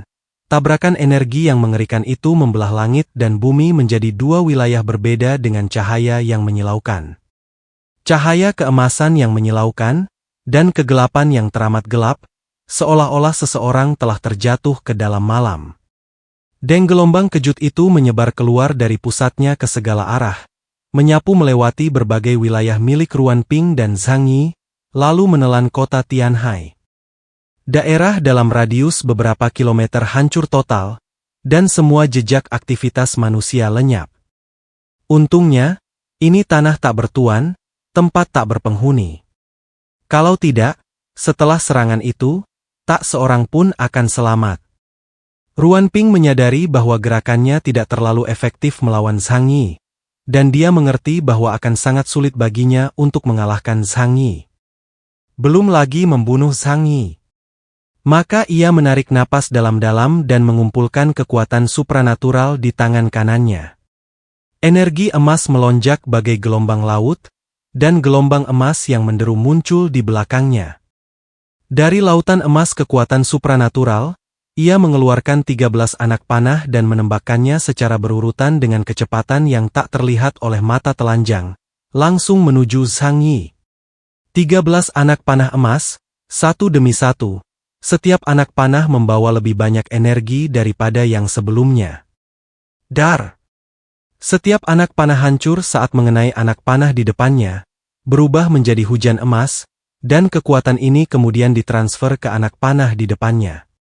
Dengan cara ini, ke-13 anak panah itu mengumpulkan semua kekuatannya menjadi satu, membentuk anak panah terkuat, yang melesat ke arah gerbang dimensi Zhang Yi. Tatapan Zhang Yi juga berubah serius. Serangan ini mengandung kekuatan yang sangat mengerikan, dan bahkan dia harus menghadapinya dengan serius. Sebuah gerbang dimensi menghalangi jalannya. Anak panah emas itu melesat keluar, langsung menembus 7 gerbang dimensi sebelum menghilang ke gerbang dimensi ke-8. Bahkan serangan terkuat yang dilancarkan oleh seorang mutan setingkat Black Chariot, dengan mengerahkan seluruh kekuatannya, hanya dapat mencapai sejauh ini. Namun, setelah menyerang, Ruan Ping tidak menunjukkan keraguan dan malah berubah menjadi cahaya keemasan, langsung menuju ke tempat perlindungan Zhang Yi. Dari awal hingga akhir, tujuannya sangat jelas, mengalahkan Zhang Yi dengan cara apapun. Karena itu adalah wilayah kekuasaan Zhang Yi, mereka pasti akan membuat keributan besar. Tindakan terbaik yang dapat dilakukan adalah membunuh semua orang yang paling disayangi Zhang Yi, menyebabkan Zhang Yi pingsan secara mental, sehingga dia dapat melancarkan aksinya. Namun, Zhang Yi tidak menunjukkan banyak kekhawatiran saat melihat kemana Ruan Ping pergi. Karena tepat di depan Ruan Ping, bangunan tempat berlindung yang berbentuk bulat, menyerupai puncak kastil Eropa, tiba-tiba terbentang. Laras meriam hitam legam yang besar telah terjulur keluar, diarahkan ke arah ruang Ping berada. Lu Keran duduk di ruang kontrol, menatap tajam cahaya keemasan yang menerjang ke arahnya di layar. Taktik mengulur waktu Zhang Yi memungkinkan dia memperhitungkan pergerakan pihak lain. Pada saat ini, Ruan Ping melancarkan serangan terkuatnya, tepat ketika kemampuan supernaturalnya sedang tidak menguntungkan. Dia menatap layar dan menekan tombol luncurkan tanpa ragu-ragu. Laras meriam hitam itu langsung bersinar merah. Bahkan senjata Tianwei yang dibuat khusus oleh Lu Keran pun kepanasan karena kekuatan yang berlebihan.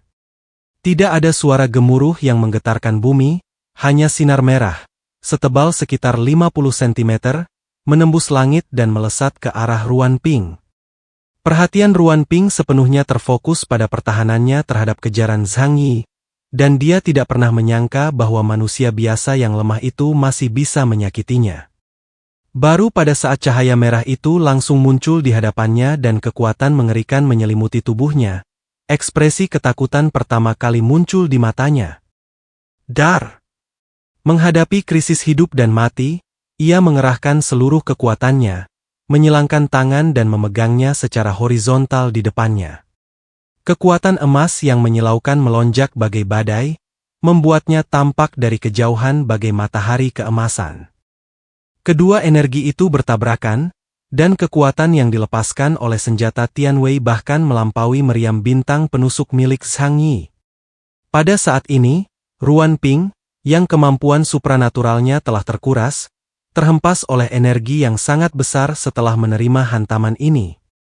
Tubuhnya menempuh jarak puluhan kilometer dan terlempar langsung ke laut dekat kota Tianhai. Tanpa ragu, Zhang Yi mengejar dan berkata kepada Lu Keran, mulailah menyerang dan bersiap untuk serangan kedua. Luncurkan saat waktunya tepat. Ini adalah kota Tianhai. Wilayahnya adalah wilayah Zhang Yi. Keunggulan medan dapat meningkatkan kekuatan tempur seseorang yang luar biasa. Sama seperti anak yang sangat jahat di Istana Edo, dan iblis di rawa bunga es. Oleh karena itu, Zhang Yi hanya akan menjadi lebih berkuasa di kota Tianhai. Lebih dari setahun yang lalu, saat dia bertarung melawan Raja Naga Surgawi, dia telah mendemonstrasikan meriam laut surgawi. Peningkatan pada tingkat senjata tidak pernah berhenti. Karena senjata yang terlalu besar membutuhkan waktu lama untuk diisi ulang, senjata tersebut tidak nyaman untuk dikeluarkan selama pertempuran, jadi Zhang Yi tidak membawanya. Namun, di kota Tianhai, sebagai salah satu warisan budaya, hal itu sepenuhnya dapat diterima. Seiring terus berkembangnya mutan, senjata di dunia ini pun ikut berevolusi. Mendapatkan material Yuan menandakan datangnya era baru senjata api. Sebagai mekanik kelas dunia, Lu Keran tentu tidak akan melewatkan kesempatan baik ini. Lu Keran dipenuhi kegembiraan. Sebagai mutan yang telah meninggalkan dunia mekanik dan kekuatan tempurnya hampir tak berarti, ia baru saja menggunakan senjata Tianwei yang ia buat sendiri untuk melukai mutan setingkat Black Chariot dengan parah. Rasa pencapaian yang luar biasa ini membuatnya gemetar karena kegembiraan. Ia kakak. Lu Keran menarik napas dalam-dalam dan segera mulai mengisi energinya, siap melancarkan serangan kedua kapan saja. Oleh karena itu, laras senjata ini hanya memiliki masa pakai 30 detik, dan setiap tembakannya menghabiskan hingga 2 ton material elemental. Namun, melihat kekuatannya, semua itu sepadan. Ruan Ping terlempar ke laut. Ia melayang keluar dari air dingin, dan kekuatan supernatural keemasan berkumpul di bawah kakinya, membentuk platform yang kokoh. Dia basah kuyup, napasnya berat, dan penampilannya sangat acak-acakan. Pakaian di bagian atas tubuhnya hancur berkeping-keping, memperlihatkan punggungnya yang pucat. Namun, retakan yang mengerikan muncul di tulang belakangnya, memperlihatkan tulang belakangnya yang berwarna hitam. Zhang Yi telah tiba di sana, dan melihat pemandangan di hadapannya, dia dipenuhi keraguan. Tubuh orang ini aneh sekali. Mungkinkah dia cyborg? Meski ragu, Zhang Yi bertindak tanpa keraguan. Manfaatkan kelemahanmu untuk membunuhmu. Menangkapnya hidup-hidup memang pilihan, tapi prioritasnya adalah membunuh Ruan Ping. Kita tidak akan membiarkannya lolos begitu saja. Pedang di pohon itu menebas langit, melepaskan serangkaian tebasan void. Zhang Yi melayang di udara, terus-menerus menghunus pedang panjangnya. Bila hitam tipis itu menebas laut bagai jaring, tak menyisakan ruang bagi Ruan Ping untuk menghindar. Jika Ruan Ping ingin bersaing dengan Zhang Yi dalam kecepatan, dia tidak akan mempunyai peluang untuk menang. Pada titik ini, dia terluka parah dan tidak punya cara untuk melarikan diri kecuali melawan Zhang Yi secara langsung. Dia terengah-engah, dan cahaya keemasan di sekitar tubuhnya melonjak, akhirnya membentuk seperangkat baju besi emas tebal di tubuhnya. Void Blade menebas ke bawah, berdentang di armornya, dan benar-benar memblokir serangan Zhang Yi. Akan tetapi, setiap kali Void Blade dihantam, cahaya baju zirah emasnya akan melemah dan tubuh Ruan Ping akan terlempar ke belakang tak terkendali. Sementara itu, penyimpanan energi kedua untuk meriam Tian Wei telah selesai. Kali ini, Ruan Ping siap menghadapi kekuatan mengerikan itu, jadi dia langsung menyadarinya. Namun apa yang dapat kau lakukan meskipun kau menyadarinya? Bahkan hanya Zhang Yi di garis depan saja sudah sulit baginya untuk dihadapi. Lumpuhkan tangan dan kakimu sendiri, menyerahlah. Atau mati, Zhang Yi berkata padanya. Tatapan mata Ruan Ping menjadi gelap, matanya dipenuhi amarah dan keputusasaan yang tak tertahan. Kau ingin aku menyerah? Dengan serangga sepertimu? Hah? Tentu saja tidak. Dia meraung, dan kekuatan emas di tangan kanannya mengembun menjadi tombak besar, yang dia lemparkan dengan ganas ke Zhang Yi. Namun kali ini, mustahil bagi Zhang Yi untuk menembus satupun gerbang dimensi. Kau terlalu lemah. Zhang Yi berkata dengan dingin. Kata-kata ini membuat Ruan Ping murka. Cahaya keemasan di sekujur tubuhnya bagaikan air yang diperas dari spons, lalu diperas dan diubah menjadi berbagai senjata untuk menyerang Zhang Yi. Akan tetapi, konsep pertahanan mutlak bukanlah sesuatu yang bisa dianggap enteng. Pertahanan adalah serangan terbaik, inilah moto Zhang Yi. Bila berhadapan dengan lawan yang lebih lemah darinya, Zhang Yi selalu menyerang dengan keras dan tidak memberi peluang sedikit pun bagi lawannya. Karena kau sudah memilih jalan kematianmu sendiri, jangan salahkan aku. Zhang Yi memutar kedua jarinya di udara, dan kekuatan besar langsung terpancar dari kehampaan, meremas Ruan Ping menjadi sebuah bola. Pada saat yang sama, Lu Keran juga melancarkan serangan dahsyat dengan meriam Tian Wei. Di bawah serangan ganda, tubuh Ruan Ping hampir hancur berkeping-keping. Ledakan dahsyat itu menyebabkan air laut di Laut Cina Timur menguap, menciptakan kawah bulat raksasa dengan radius lebih dari 10 km di permukaan. Kemudian, terdengar gemuruh air laut yang memekakkan telinga. Pada saat itu, pupil mata Zhang Yi tiba-tiba mengecil, karena dia melihat sesuatu yang berbeda pada diri Ruan Ping. Akibat serangan itu, tubuh Ruan Ping membusuk, dan kulit pucatnya terkelupas berkeping-keping seperti koran yang ditempel di dinding, menampakkan kulit merah tua dan berduri di bawahnya. Itu bukan kulit manusia, lengannya ditutupi benjolan padat, dan tekstur kulitnya hampir seperti metalik. Terutama lengannya, potongan kulit terkelupas, memperlihatkan telapak tangannya. Bukan, itu bukan telapak tangan, itu cakar. Panjang, ramping, tertutup sisik, dengan cakar tajam berwarna merah tua. Mutan tipe Beasman? Atau, bukankah dia manusia sejak awal? Zhang Yi sangat khawatir.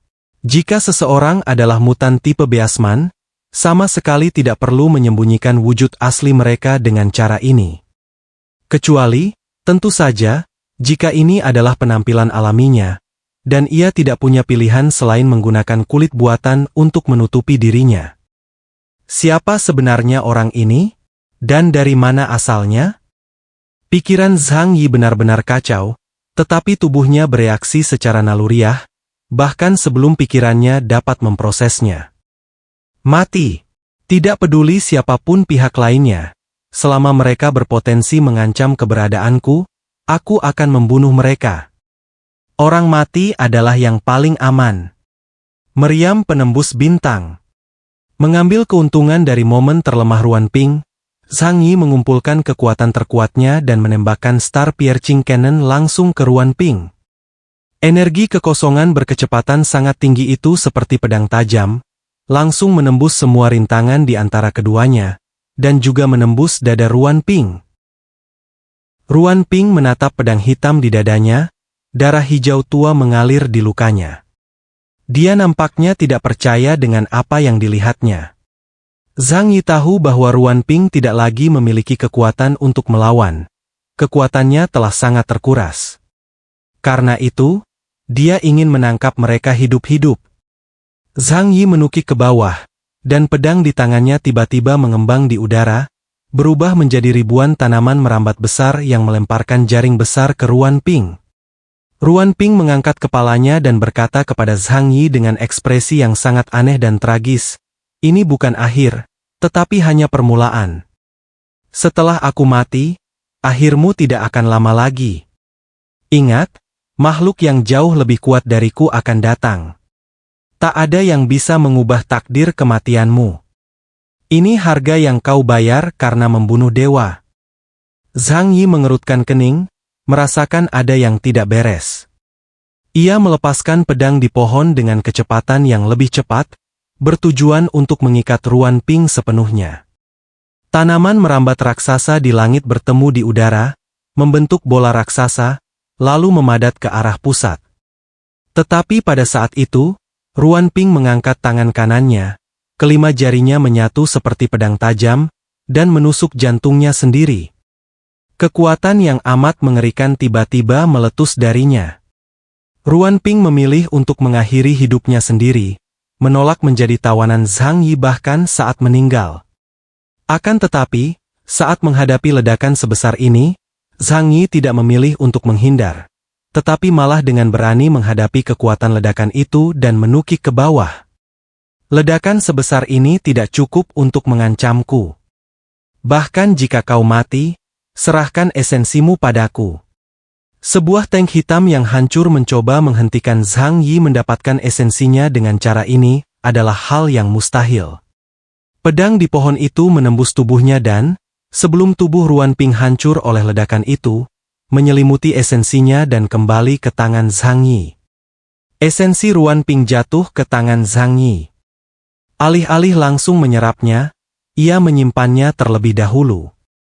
Pertarungan ini juga menguras tenaganya, tetapi berkat keunggulan kandang sendiri dan bantuan meriam Tianhai, ia menang tanpa banyak kesulitan. Namun, kekuatan Ruan Ping, dan fakta bahwa ia telah bersembunyi di kota Tianhai selama setahun, masih membuatnya gelisah. Tatapan mata Zhang Yi menyapu dengan dingin ke segala arah, bagaikan seorang bangsawan yang mengamati wilayahnya sendiri.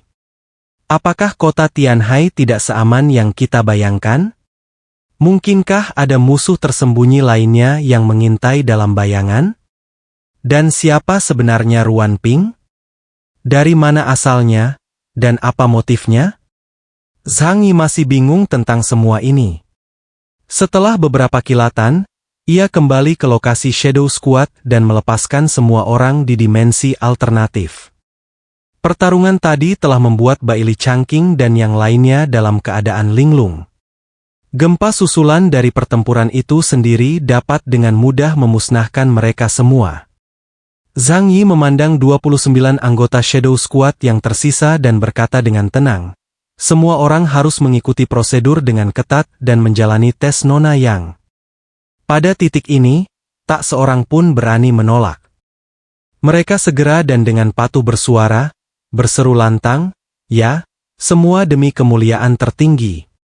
Zhang Yi memperhatikan mereka saat mereka menjalani tes yang sin-sin satu persatu. Untungnya, sisa prosesnya berjalan sangat lancar, dan tidak ada yang menemukan Ruan Ping kedua atau semacamnya. Tidak ada yang tahu bahwa Ruan Ping adalah agen rahasia.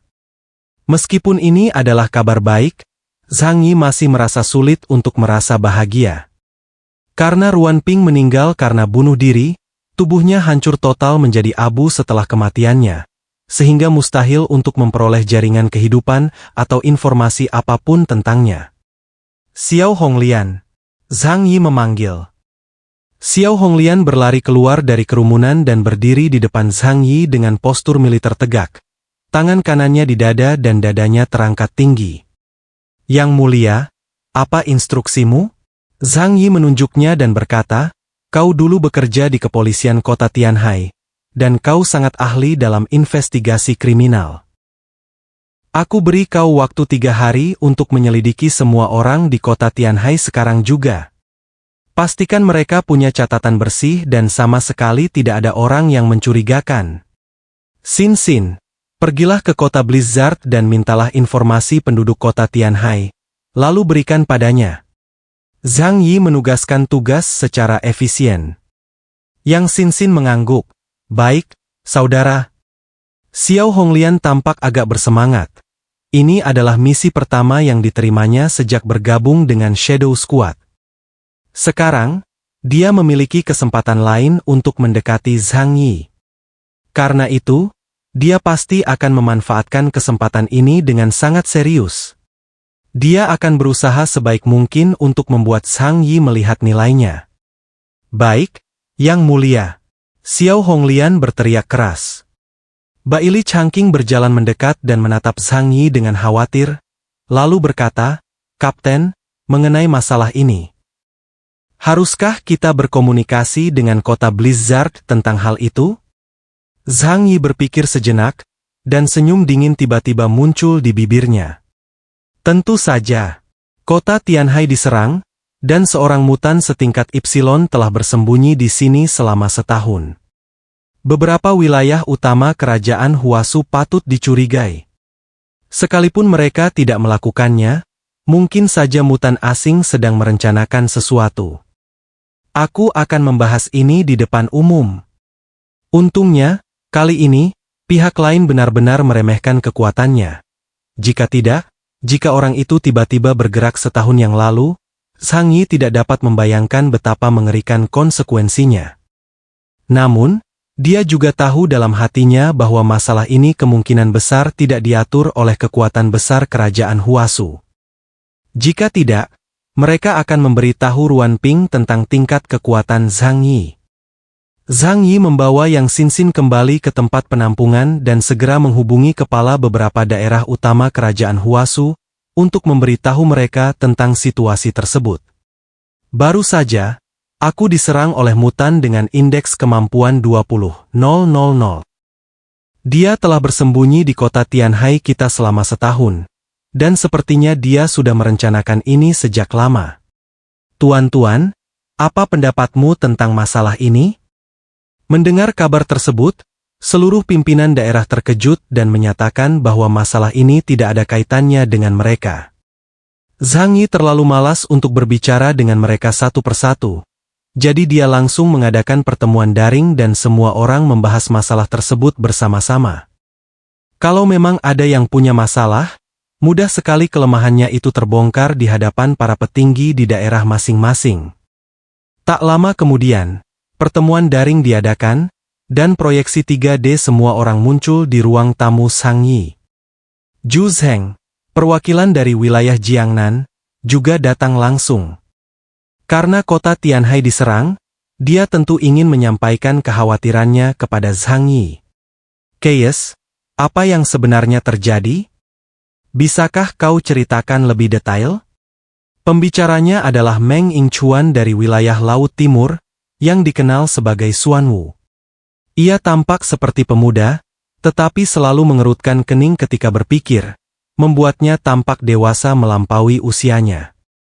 Yang lainnya juga menatap Zhang Yi, berharap dia akan menjelaskan dirinya dengan jelas. Zhang Yi berkata dengan tenang, hari ini aku menemukan seseorang yang luar biasa di kota Tianhai. Dia sudah berada di kota Tianhai setidaknya selama setahun, Dan ketika aku mengungkap identitasnya, dia mengeluarkan kekuatan Black Chariot. Tatapannya menyapu semua orang yang hadir. Sejak kapan mutan setingkat Black Chariot menjadi begitu umum? Mereka bahkan ditugaskan di sini untuk memantau kekacauanku. Nada bicara Zhang Yi agak main-main, tetapi pada kenyataannya, justru karena itulah dia tidak terlalu meragukan daerah lain. Black Chariot, itulah jenis keberadaan yang dapat berdiri di puncak piramida makhluk luar biasa di kerajaan Huasu. Saat ini, satu-satunya makhluk non-manusia yang telah mencapai tingkat kereta hitam adalah dia dan Houtu. Siapa yang rela meninggalkan pejuang sepenting itu di kota Tianhai untuk terbaring tak berdaya selama setahun? Seperti yang diharapkan, Li Changgong berbicara lebih dulu, nadanya sangat bersemangat. Ini absurd. Seorang mutan setingkat Black Chariot, aku. Aku ingin tahu siapa yang begitu boros? Dan di seluruh dunia, negara mana yang punya keberanian seperti itu? Awalnya dia ingin mengatakan bahwa meskipun dia adalah Raja Barat Laut, dia hanya memiliki 18.000 poin, tetapi dia terlalu malu untuk mengatakannya. Di wilayah Shengjing, panglima tertinggi yang baru diangkat, Meng Yuanjun, tampaknya adalah seorang pria parubaya yang lembut. Dia tersenyum dan berkata, "Ya, bagaimanapun kau melihatnya, itu tidak masuk akal. Baik itu kerajaan Huasu milikku, Kolombia, Fremont, Britania, Galia, atau Prusia, hanya ada sedikit mutan setingkat Black Chariot." Ekspresi Zhang Yi sangat hikmat, dengan tangannya disilangkan di bawah dagunya. Itulah masalah yang paling merepotkan. Jika orang itu bukan kirimanmu, lalu siapa lagi? Untuk sesaat, semua orang terdiam, saling memandang dengan ketakutan yang semakin meningkat. Seberapa kuatkah suatu pasukan untuk mengirim seorang mutan setingkat Black Chariot untuk menyusup? Pada saat itu, Luo Zhuo, pemimpin politik dan agama saat ini di wilayah Barat Daya, angkat bicara dan bertanya. "Tuan kekacauan, Black Chariot yang kau sebutkan itu, apakah benar-benar seseorang?" Kalimat itu bagaikan petir yang menyambar pikiran setiap orang. Apakah itu seseorang? Ya, Zhang Yi tidak pernah mengatakan dari awal sampai akhir bahwa kelas Black Chariot adalah manusia. Luo Zhuo telah mengalami perang di kerajaan iblis, jadi dia telah menyaksikan makhluk asing yang kuat dan mengerikan di dunia bawah. Oleh karena itu, ia mengajukan pertanyaan ini. Mungkinkah orang yang bersembunyi di kota Tianhai itu bukan manusia, melainkan berasal dari dunia bawah? Zhang Yi menatap wajah Luo Zhuo yang agak kekanak-kanakan dan senyum perlahan muncul di bibirnya. Meskipun Luo Zhuo belum terlalu tua, ia jelas telah jauh lebih dewasa sejak mengambil peran sebagai panglima tertinggi wilayah Barat Daya. Zhang Yi berkata, dia menghancurkan dirinya sendiri sebelum meninggal, tanpa meninggalkan jejak. Tapi aku melihat sesuatu yang aneh tentangnya. Misalnya, dia terbungkus lapisan kulit manusia, dan struktur di bawah kulitnya agak mirip kadal. Zhang Yi berkata dengan tatapan dalam, mungkin inilah alasannya dia memilih untuk menghancurkan dirinya sendiri. Dia hanya tidak ingin kita melihat identitas aslinya. Di wilayah timur laut, Han Shanzuo, Master Tao Luya, bergumam dalam hati, keberadaan dunia bawah? Orang-orang ini. Mungkinkah mereka sudah menyerang dunia permukaan kita? Itu masalah besar. Ekspresi serius muncul di wajah Han Shanzuo yang biasanya tersenyum. Makhluk-makhluk bawah tanah itu luar biasa kuat. Jika mereka muncul dari permukaan, tak terbayangkan bencana macam apa yang akan mereka bawa ke kerajaan Huasu kita. Mendengar ini, Meng Yuanjun dengan tenang menjawab, mungkin saja tidak. Menurut Keyes, orang itu telah bersembunyi di kota Tianhai selama setahun. Jika mereka ingin menyerang kerajaan Huasu kita, mereka seharusnya sudah melakukannya sejak lama. Dia menatap Zhang Yi dan bertanya, Keyes, kalau aku boleh bertanya, menurutmu apa jadinya jika dia menyerangmu setahun yang lalu? Zhang Yi mengerucutkan bibirnya. Semua orang di kota Tianhai akan mati, termasuk aku. Tapi dia juga akan diledakkan menjadi abu oleh Love Death. Xuanwu menopang dagunya dengan tangannya dan mengangguk, berkata, penjelasan Keyes cukup masuk akal. Dengan kata lain, pihak lain memiliki kecerdasan yang tak kalah dari kita manusia. Kemunculan mereka di dunia manusia sebenarnya untuk mengamati kita. Tapi mungkin mereka juga menyadari bahwa manusia memiliki senjata yang mengerikan seperti Love Death. Itulah sebabnya mereka tidak berani bertindak gegabah, kan? Zhang Yi menggelengkan kepalanya. Itu belum tentu benar. Aku sendiri pernah menyaksikan makhluk sakti di bawah pegunungan Qinling yang mampu melawan versi kecil Dewa Love Death. Lagi pula, Love Death mungkin tidak bisa langsung membunuh Epsilon, yang memiliki kemampuan khusus. Jadi, daripada mengatakan mereka takut akan Love Death, akan lebih tepat jika dikatakan bahwa mereka sedang mengumpulkan intelijen. Zhang Yi menggunakan dirinya sendiri sebagai contoh untuk mengatakan. Misalnya, tidak peduli lawan seperti apa yang kuhadapi, aku akan melakukan riset terlebih dahulu untuk menghindari hal-hal yang tidak diinginkan. Han Shanzuo berkata dengan dingin, jika memang begitu, waktu setahun sudah cukup bagi mereka untuk menyelidikinya secara menyeluruh. Nah, ada yang lebih mengerikan lagi. Apakah agen rahasia ini hanya ada di kota Tianhai? Mungkinkah ada beberapa di antara orang-orang kita? Kalimat ini membuat semua orang merinding. Kalau saja ada makhluk tak manusiawi setingkat Black Chariot yang mengintai di dekat sini, mereka mungkin tidak akan bisa tidur nyenyak di malam hari. Li Changgong berkata, mungkin itu tidak terjadi. Dia menatap Zhang Yi.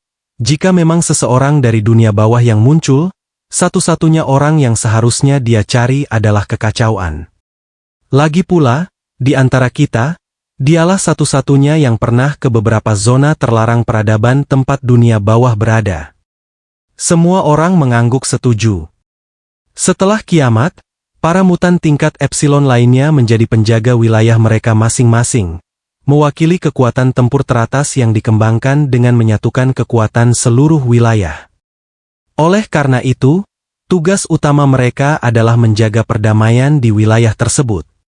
Namun, Zhang Yi berbeda. Ia mencapai kekuatannya saat ini sepenuhnya berkat usahanya sendiri. Oleh karena itu, ia tidak terikat oleh batasan wilayah tertentu dan dapat bergerak bebas. Lembah Kabut Pulau Bintang, bawah tanah Qinling, negara Nash di wilayah barat daya, Edo di negara Neon. Dia telah berurusan dengan terlalu banyak peradaban dunia bawah. Jadi tidak mengherankan kalau mereka menjadi sasaran. Zhang Yi meletakkan dagunya di atas tangannya, dan kata-kata Li Changgong tiba-tiba mengingatkannya pada sesuatu.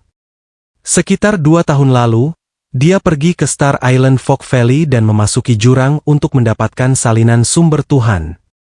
Tidak lama kemudian, Raja Naga Surgawi, yang juga terjebak di lembah kabut, secara artifisial diubah menjadi manusia tak bermanusia tingkat Epsilon dan datang untuk membalas dendam. Meskipun ia membunuh Raja Naga Langit memperingatkannya sebelum kematiannya bahwa ia telah ditandai. Cepat atau lambat, makhluk di bawah lembah berkabut akan muncul untuk menemukannya. Ditandai? Apakah dia sedang diawasi oleh mutan yang menyamar sebagai Ruan Ping? Tetapi mengapa dia tidak menyakiti dirinya sendiri saat itu? Zhang Yi benar-benar bingung dan merenung dalam-dalam. Ekspresinya membenarkan pernyataan Li Changgong. Li Changgong bertanya, Keyes, apakah ada hal lain yang kau sembunyikan dari kami? Zhang Yi meliriknya dan berkata dengan tenang, memang ada beberapa masalah pribadi. Apakah kau ingin mendengarnya? Jelaskan.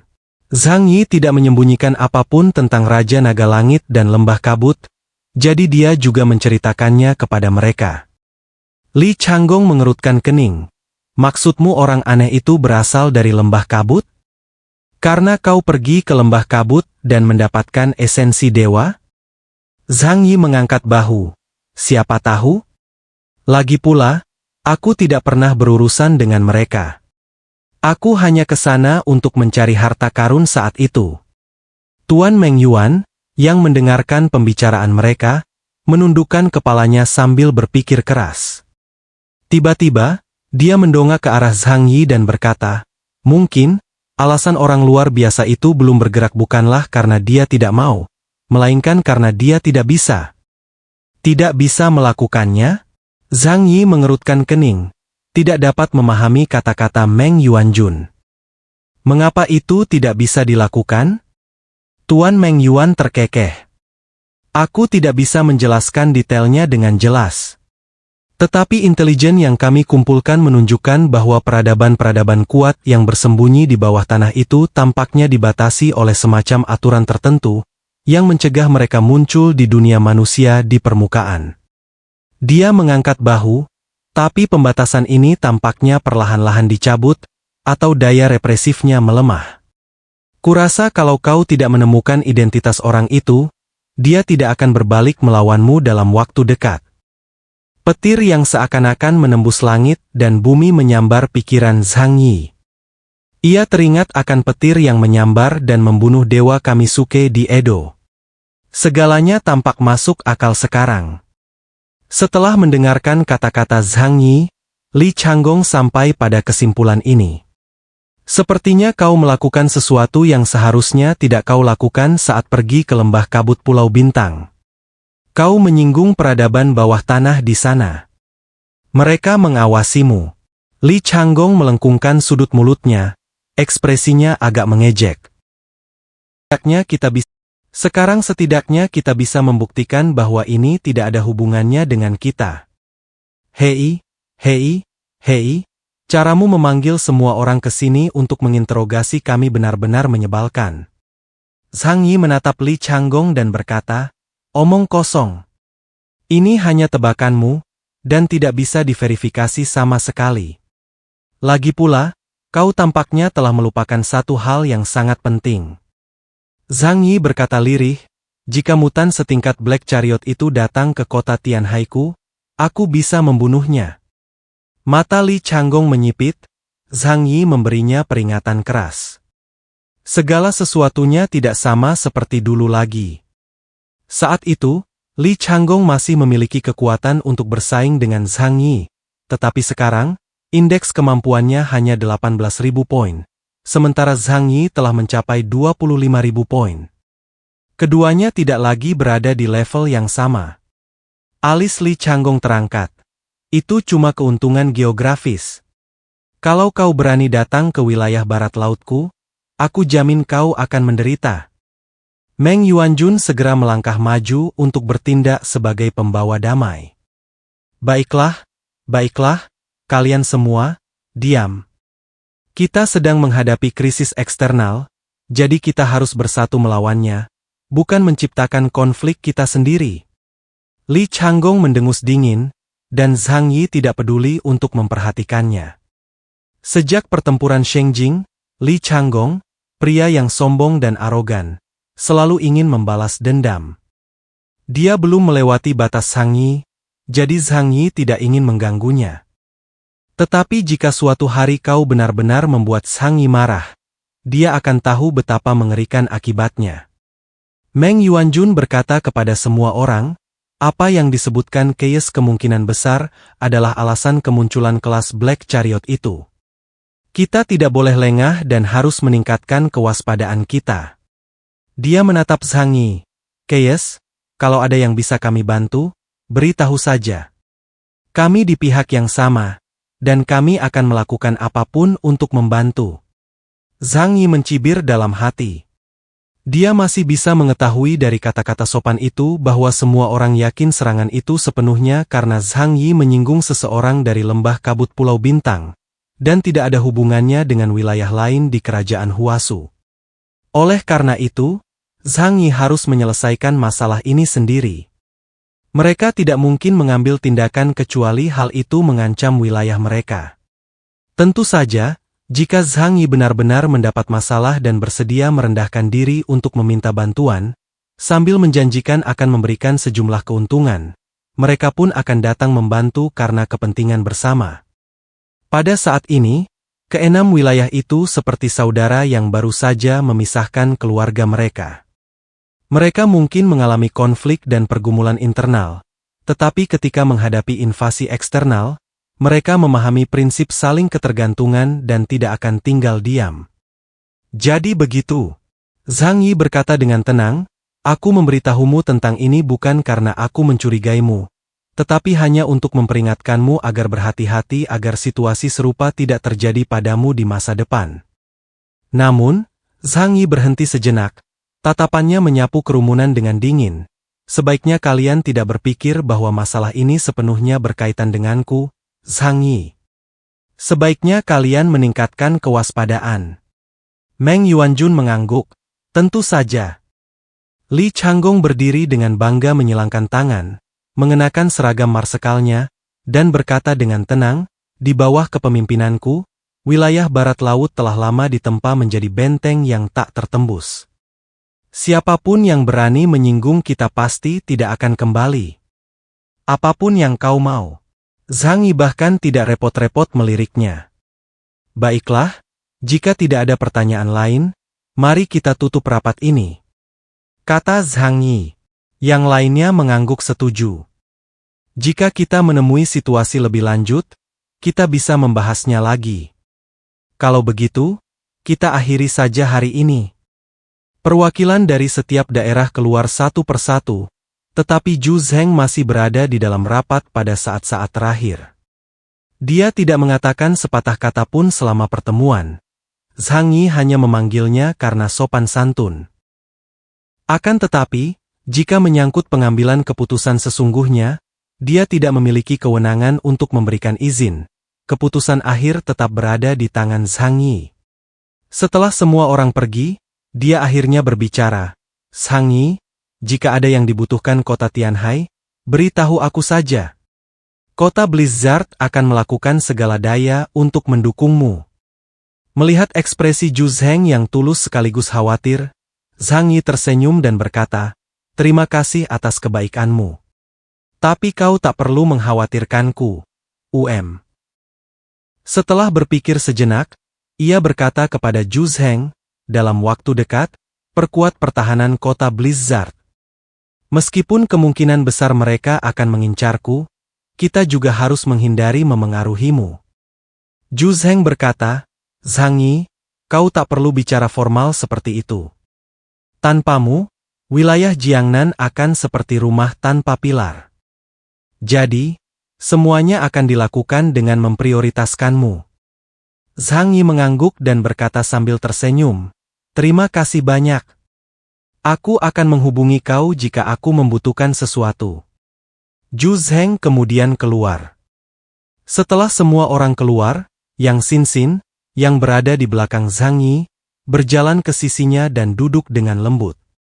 Sepertinya ini tidak ada hubungannya dengan mereka. Yang Xinxin menoleh dan menatap Zhang Yi. Mungkinkah itu benar-benar Xingdao Wugu? Zhang Yi membalas, jika bukan mereka, lalu siapa lagi? Yang Xinxin berkata, kemungkinan adanya kerajaan manusia tidak mungkin. Bahkan Yang Xinxin yang biasanya banyak akal pun terdiam pada saat ini. Menghadapi peradaban bawah tanah yang tidak dikenal dan kuat, dan dengan kesenjangan kekuatan yang berpotensi tidak dapat diatasi, dia merasa sulit membayangkan cara menghadapinya. Pada saat ini, dia sebenarnya berharap bahwa ini adalah hasil karya suatu kekuatan super di antara manusia. Zhang Yi mengusap pelipisnya, lalu tersenyum cerah pada Yang Xinxin. Tidak perlu. Aku sudah melawan penjaga gerbang dunia bawah. Kalau dipikir-pikir lagi, kekuatannya memang mengerikan, jauh melebihi 30.000. Tapi sekarang, aku bukan Zhang Yi yang dulu. Jika kita menggabungkan sumber daya seluruh kota Tianhai, kita mungkin mampu menahan potensi krisis. Jika semuanya gagal. Kilatan kejam terpancar di mata Zhang Yi, kita masih memiliki Love Death. Yang Xinxin mengingatkan Zhang Yi, sampai hari ini, izin peluncuran Death of Love masih berada di tangan Zhu Zheng. Dia berbisik lembut di telinga Zhang Yi, menghembuskan napas manis dan hangat seperti bisikan setan kecil. Haruskah kita mengambilnya? Zhang Yi tersenyum tipis. Tidak perlu. Jika aku benar-benar melakukan itu, wilayah lain tidak akan tinggal diam. Lagi pula, Love Death sangat berbahaya, dan aku hanyalah serigala penyendiri. Seperti yang kau lihat dari apa yang terjadi dengan Qin Qigong, banyak orang meragukanku. Lagi pula, benda semacam itu mungkin tidak seefektif senjata Tian Wei yang mudah terbakar di kota Tianhai. Tepat setelah itu. Bab 1573-1584, lanjutan alur dari komik chapter 633 yang sudah tidak update lagi pun berakhir. Kata-kata hari ini adalah tidur TRS lagi. Jangan lupa klik tombol like dan tinggalkan komentar guys. Jangan biarkan kolom komentar kosong. Itu aja, terima kasih.